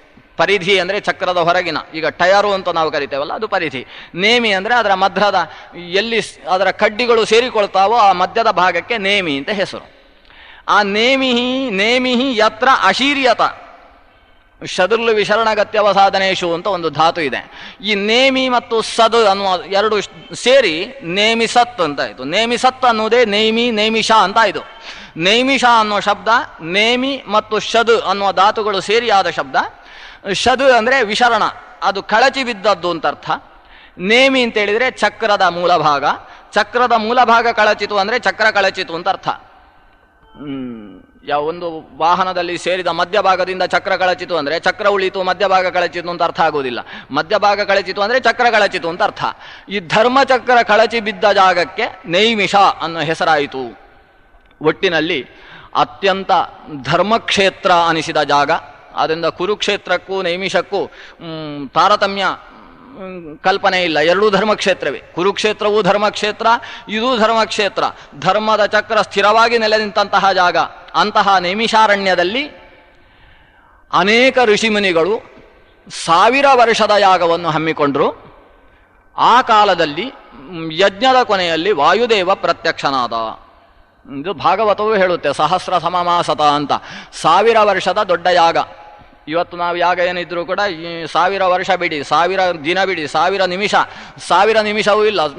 ಬೆಳಗ್ಗೆ 6 ಗಂಟೆಗೆ ಶುರು ಮಾಡಿ 9 ಗಂಟೆಗೆ ಆಫೀಸಿಗೆ ಹೋಗಬೇಕು, ಆದಷ್ಟು ಬೇಗ ಹೋಮ ಮುಗಿಸಿಕೊಡಿ ಅಂತ ಪುರೋಹಿತರು ಹೇಳುವ ಕಾಲ. ಅಂದರೆ ಇದು 1000 ವರ್ಷದ ಯಾಗ ಅಂದರೆ ಏನರ್ಥ? ಪ್ರತಿನಿತ್ಯವೂ ಯಾಗ, ಅದರ ಪೂರ್ಣಾಹುತಿ ಕೊನೆಯ ದಿವಸವೇ ನಡೆಯುವುದು. ಪ್ರತಿನಿತ್ಯ ಅಲ್ಪ ಪೂರ್ಣಾಹುತಿ, ಪೂರ್ಣ ಫಲಹೋಮ. ಯಾಗ ಮುಗಿಯಿತು ಅಂತಾಗಬೇಕಾದ್ರೆ 1000 ವರ್ಷ ಮುಗಿದಾಗಲೇ ಯಾಗ ಮುಗಿಯುವುದು. ಅಂದರೆ 1000 ವರ್ಷ ಯಜಮಾನರೆಲ್ಲ ಬದುಕ್ತಾ ಇದ್ರು ಅಂತ ಅರ್ಥ ಅಲ್ಲ. ಅದು ಸತ್ರ ಅಂತದಕ್ಕೆ ಹೆಸರು. ಸತ್ರ ಅಂದರೆ ಅನೇಕ ಯಜಮಾನಕವಾದ ಯಾಗ. ಅದರಲ್ಲಿ ಯಾರು ಮಧ್ಯದಲ್ಲಿ ಹೋದರೂ ಕೂಡ ಅಲ್ಲಿಯ ಸ್ಥಾನಕ್ಕೆ ಮತ್ತೊಬ್ಬ ಕೂತುಕೊಳ್ಳುವುದು, ಯಾಗ ಮುಂದುವರಿಸುವುದು. ಆಶೌಚ ಇತ್ಯಾದಿ ಬರಲಿಕ್ಕೆ ಸಾಧ್ಯವೇ ಇಲ್ಲ. ಒಂದೇ ಸಲ ಮೊದಲು ನಾಂದಿ ಕಂಕಣ ಬಂಧನ ಆಗಿದೆ ಅಂದರೆ ಕೊನೆಯ ತನಕ ಯಾರು ಮೃತರಾದರೂ ಕೂಡ ಯಾಗ ನಿಲ್ಲುವ ಹಾಗಿಲ್ಲ. 1000 ವರ್ಷ ಯಾಗ ನಡಿಬೇಕು. ಪ್ರಾತಃ ಕಾಲದಲ್ಲಿ ಅಗ್ನಿ ಮಧ್ಯದಲ್ಲಿ ನಾನಾ ರೀತಿಯ ಪರಿಚರ್ಯೆ, ಸಾಯಂಕಾಲದಲ್ಲಿ ವಿಶೇಷವಾಗಿ ಭಗವಂತನ ಬಗ್ಗೆ ಆಲೋಚನೆ. ಅದರಲ್ಲೇ ಸೂತ ಪುರಾಣಿಕರು ಬಂದು 18 ಪುರಾಣವನ್ನು ಉಪನ್ಯಾಸ ಮಾಡಿದ್ದು. ಆ ದೊಡ್ಡ 1000 ವರ್ಷದ ಯಾಗದ ಸಂದರ್ಭದಲ್ಲಿಯೇ ಸೂತ ಪುರಾಣಿಕರಂತಹ ವ್ಯಾಸ ಶಿಷ್ಯರು ಅಲ್ಲಿ ಬಂದು ಎಲ್ಲ ಪುರಾಣಗಳನ್ನು ಉಪನ್ಯಾಸ ಮಾಡಿದರು. ಅಂತಹ ನೈಮಿಷಾರಣ್ಯದಲ್ಲಿ ಯತ್ರ ಸಾ ಗೋಮತಿ ಪುಣ್ಯ ಸಿದ್ಧ ಸಾರಣ ಸೇವಿತ ರೋಹಿಣಿ ಸಸುತಾ ತತ್ರ ಗೋಮತಿ ಸಾಭವತ್ ಕ್ಷಣಾತ್. ಅಂತಹ ಗೋಮತಿ ತೀರವೆನಿಸಿದ ಆ ನೈಮಿಷಾರಣ್ಯದಲ್ಲಿ ಸೂತ ಪುರಾಣಿಕರು ಸತ್ರ ಮಾರೇಭಿರೇ ಕರ್ತು ಅಂತ ಅಲ್ಲಿ ಯಾಗ ಪ್ರಾರಂಭ ಆಗಿದೆ. ಪ್ರಾರಂಭ ಆದ ಕೆಲವೇ ಸಂದರ್ಭದಲ್ಲಿ ಸೂತ ಪುರಾಣಿಕರು ಅಲ್ಲಿಗೆ ಬಂದಿದ್ದಾರೆ. ಆ ಜಾಗದಲ್ಲೇ ಯಾಗ ನಡೆದು ಕೊನೆಯಲ್ಲಿ ಪೂರ್ಣಾಹುತಿಯಾದ ಸ್ಥಿತಿಯಲ್ಲಿ ವಾಯುದೇವನನ್ನು ಉದ್ದೇಶಿಸಿ ಆಹುತಿ ಪ್ರದಾನವನ್ನು ಮಾಡಿದರಂತೆ. ವಾಯುರ್ವೈ ಕ್ಷೇಪಿಷ್ಠಾದೇವತಾ ಅಂತ ಶ್ರುತಿಯಲ್ಲಿದೆ.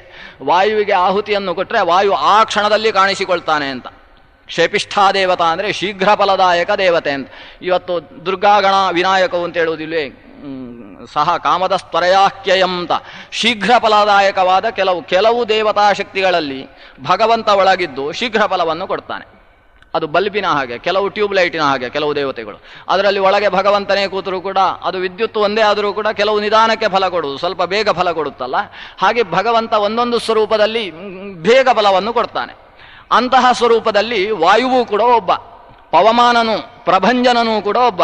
ಅದನ್ನ ಪ್ರಭಂಜನನಿಗೆ ಆಹುತಿ ಕೊಟ್ಟದ್ದೇ ತಡ, ಅಲ್ಲಿ ಪ್ರಭಂಜನನೇ ಕಾಣಿಸಿಕೊಂಡಂತಹ ವಾಯುದೇವನಲ್ಲಿ ಇವರೆಲ್ಲ ಹೇಳಿದರು, ಪೂರ್ಣಾಹುತಿಯ ಕಾಲದಲ್ಲಿ ನಿನಗೆ ಕೊಟ್ಟಂತಹ ಆಹುತಿಯಿಂದ ಸಾಕ್ಷಾತ್ತಾಗಿ ನೀನು ಮೇಲೆ ಬಂದಿದ್ದಿ, ದಯವಿಟ್ಟು ನಮಗೆ ಬ್ರಹ್ಮಾಂಡದ ಬಗ್ಗೆ ತಿಳಿಸಿಕೊಡಬೇಕು. ಬ್ರಹ್ಮಾಂಡದ ಬಗ್ಗೆ ಯಾಕೆ ತಿಳಿಬೇಕು? ಭಗವಂತನ ಬಗ್ಗೆ ತಿಳಿಸು ಅಂತ ಕೇಳಬಹುದಿತ್ತು. ಆದರೆ ಭಗವಂತನ ಮಹಾತ್ಮೆ ಸ್ಪಷ್ಟ ಅರ್ಥ ಆಗಬೇಕಾದ್ರೆ ಆ ಭಗವಂತನಿಂದ ಸೃಷ್ಟವಾದ ಬ್ರಹ್ಮಾಂಡದ ವಿಸ್ತಾರ ಅರ್ಥ ಆಗಬೇಕು. ಆ ಬ್ರಹ್ಮಾಂಡದ ಮೂಲಕವಾಗಿ ನಮಗೆ ಭಗವಂತ ಕೊಟ್ಟಂತಹ ಕೊಡುಗೆಗಳು, ನಮಗೋಸ್ಕರ ಭಗವಂತ ತೋರಿದ ಕಾರುಣ್ಯ, ಆ ಕಾರುಣ್ಯದ ಪಾರಮ್ಯವನ್ನು ಅರ್ಥ ಮಾಡಿಕೊಳ್ಳಬೇಕು. ಅದಕ್ಕೋಸ್ಕರ ಭಗವಂತನ ಸ್ಪಷ್ಟ ಪರಿಜ್ಞಾನಕ್ಕೋಸ್ಕರ ಜನ್ಮಾದ್ಯಸ್ಯ ಯತಃ ಅಂತ ಇಡೀ ಪ್ರಪಂಚಕ್ಕೆ ಅವನು ಹೇಗೆ ಸೃಷ್ಟಿಕರ್ತ, ಆ ಪ್ರಪಂಚದ ವಿಸ್ತಾರ ಏನು ಅನ್ನುವನ್ನು ಅರಿತುಕೊಳ್ಳಬೇಕು ಅನ್ನೋ ದೃಷ್ಟಿಯಿಂದ ವಾಯುದೇವರಲ್ಲಿ ಇವರು ಋಷಿಮುನಿಗಳು ಪ್ರಾರ್ಥಿಸಿಕೊಂಡಾಗ ವಾಯುದೇವರು ಭಗವಂತನನ್ನು ಪ್ರಾರ್ಥನೆ ಮಾಡಿ ಮತ್ತೊಂದು ಮಂಗಳಾಚರಣೆಯನ್ನು ಮಾಡಿ ಹೇಳಿದರು ಅನ್ನುವ ವಿಷಯವನ್ನು ಸೂತ ಪುರಾಣಿಕರು ಶುರು ಮಾಡ್ತಾರೆ. ಹೀಗೆ ವಾಯುದೇವರು ಹೇಗೆ ಹೇಳಿದರು ಅನ್ನುವುದನ್ನು ತನಗೆ ತನ್ನ ತಂದೆಯಾದ ರೋಮಹರ್ಷಣ ಹೇಗೆ ಹೇಳಿದ್ದಾರೆ, ಅದೇ ಕ್ರಮದಲ್ಲಿ ವಾಯುದೇವರು ಹೇಗೆ ನಿರೂಪಿಸಿದರು ಅನ್ನುವುದನ್ನು ಶೃಣುತೇಷಾಂ ಕಥಾಂ ದಿವ್ಯಾಂ ಅಂತೇಳಿ ಕಥೆಯನ್ನು ಪ್ರಾರಂಭಿಸ್ತಾರೆ. ಇವತ್ತು ಉಪೋದ್ಘಾತದಲ್ಲಿ ನಿಲ್ಲಿಸಿದ್ದೇನೆ. ವಾಯು ಪ್ರೋಕ್ತವಾದದ್ದು ಋಷಿಮುನಿಗಳು ಪ್ರಾರ್ಥಿಸಿಕೊಂಡಾಗ ಸಾಕ್ಷಾತ್ ಮುಖ್ಯ ಪ್ರಾಣ ಈ ಪುರಾಣವನ್ನು ಹೇಳಿದ ಅನ್ನುವ ವಿಷಯದ ಜೊತೆಗೆ ನಿನ್ನೆ ದಿವಸ ನಿಲ್ಲಿಸಿದ್ವಿ. ಒಬ್ಬರು ಪ್ರಶ್ನೆ ಕೇಳಿದ್ರು, ಇದು ಮುಖ್ಯ ಪ್ರಾಣ ಹೇಳಿದ್ದೋ ಅಥವಾ ದಿಕ್ಪಾಲ ವಾಯು ಕೇಳಿದ್ದೋ ಅಂತ ಒಂದು ಪ್ರಶ್ನೆ. ಸಾಮಾನ್ಯವಾಗಿ ಈ ಪ್ರಶ್ನೆ ಬರುತ್ತೆ. ಯಾಕಂದರೆ ವಾಯು ಅನ್ನೋ ಶಬ್ದದಿಂದ ವಾಚ್ಯವಾದ 2 ಶಕ್ತಿಗಳಿದ್ದಾವೆ. ಒಂದು ಅಷ್ಟದಿಕ್ಪಾಲಕರಲ್ಲಿ ಒಬ್ಬ ವಾಯು, ವಾಯವ್ಯ ಅನ್ನುವ ದಿಕ್ಕಿಗೆ ಒಡೆಯನಾದ ವಾಯುದೇವ. ಮತ್ತೊಬ್ಬ ಮುಖ್ಯ ಪ್ರಾಣ. ಈ ಮುಖ್ಯ ಪ್ರಾಣ ಬೇರೆ, ದಿಕ್ಪಾಲ ವಾಯು ಬೇರೆ. ಈ ಬ್ರಹ್ಮಾಂಡ ಪುರಾಣವನ್ನು ಹೇಳಿದ ವ್ಯಕ್ತಿ ಯಾರು? ಮುಖ್ಯ ಪ್ರಾಣನೋ ಅಥವಾ ಅಮುಖ್ಯ ಪ್ರಾಣನೋ ಅನ್ನೋ ಪ್ರಶ್ನೆಯನ್ನು ಅವರು ಕೇಳಿದರು. ಇಲ್ಲಿ ಮುಖ್ಯ ಪ್ರಾಣ ಅನ್ನುವುದು ಈ ಪುರಾಣದಲ್ಲೇ ಸಿಗತಕ್ಕಂಥ ವಿಷಯ. ಎಲ್ಲೂ ಕಂಡಿಲ್ಲ. ಬೇರೆ ಯಾವ ಪುರಾಣವನ್ನು ಕೂಡ ಮುಖ್ಯ ಪ್ರಾಣ ಹೇಳಿದ ಅನ್ನೋ ವಿಷಯ ನಾವು ಕೇಳುವುದಿಲ್ಲ. ಆದರೆ ಮುಖ್ಯ ಪ್ರಾಣನ ಬಾಯಿಯಿಂದ 4 ವೇದಗಳು ಮತ್ತು ಇತಿಹಾಸ ಪುರಾಣಗಳು ಹೊರಬಂದಿದ್ದಾವೆ ಅನ್ನುವ ವಿಷಯವನ್ನು ನಾವು ಪುರಾಣಗಳಲ್ಲಿ ಮತ್ತು ಉಪನಿಷತ್ತಿನಲ್ಲಿ ಕೇಳ್ತಾವೆ. ತಸ್ಯವಾ ಮಹತೋ ಭೂತಸ್ಯ ನಿಶ್ವಸಿತಮೇತತ್ ಅನ್ನುವ ವೇದವಾಕ್ಯ ಭಗವಂತನ ಮುಖದಿಂದ ಬಂದ ವೇದ ಪುರಾಣ ಇತಿಹಾಸಗಳು ಮುಖ್ಯ ಪ್ರಾಣನ ಮುಖದಿಂದ ಹೊರಬಂದವು ಅಂತ ಹೇಳುತ್ತೆ. ಅಂದರೆ ಚತುರ್ಮುಖ ಬ್ರಹ್ಮನಿಗೆ ಸಮಾನವಾದ ಸ್ಥಾನ ಮುಖ್ಯ ಪ್ರಾಣನಿಗಿದೆ. ಈ ಪುರಾಣ ಹೇಳುವ ಹಾಗೆ ಬ್ರಹ್ಮಾಂಡ ಪುರಾಣವೂ ಕೂಡ ಮುಖ್ಯ ಪ್ರಾಣನ ಮುಖ ನಿಸೃತವಾದದ್ದು. ಶಿಷ್ಯ ಸ್ವಯಂಭುವೋ ದೇವ ಸ್ವಯಂ ಪ್ರತ್ಯಕ್ಷ ದೃಗ್ವಶೀ ಅಣಿಮಾದಿಭಿ ಅಷ್ಟಾಭಿ ಸೂಕ್ಷ್ಮೀ ಅಂಗೈ ಸಮನ್ವಿತ. ಇದನ್ನು ಹೇಳಿದ ವಾಯು ಎಂತವ ಅಂದರೆ ಶಿಷ್ಯ ಸ್ವಯಂಭುವೋ ದೇವ ಅಂತ ಮಾತಿದೆ ಇಲ್ಲಿ. ಚತುರ್ಮುಖ ಬ್ರಹ್ಮನ ಸಾಕ್ಷಾತ್ ಶಿಷ್ಯ ಅಂತ.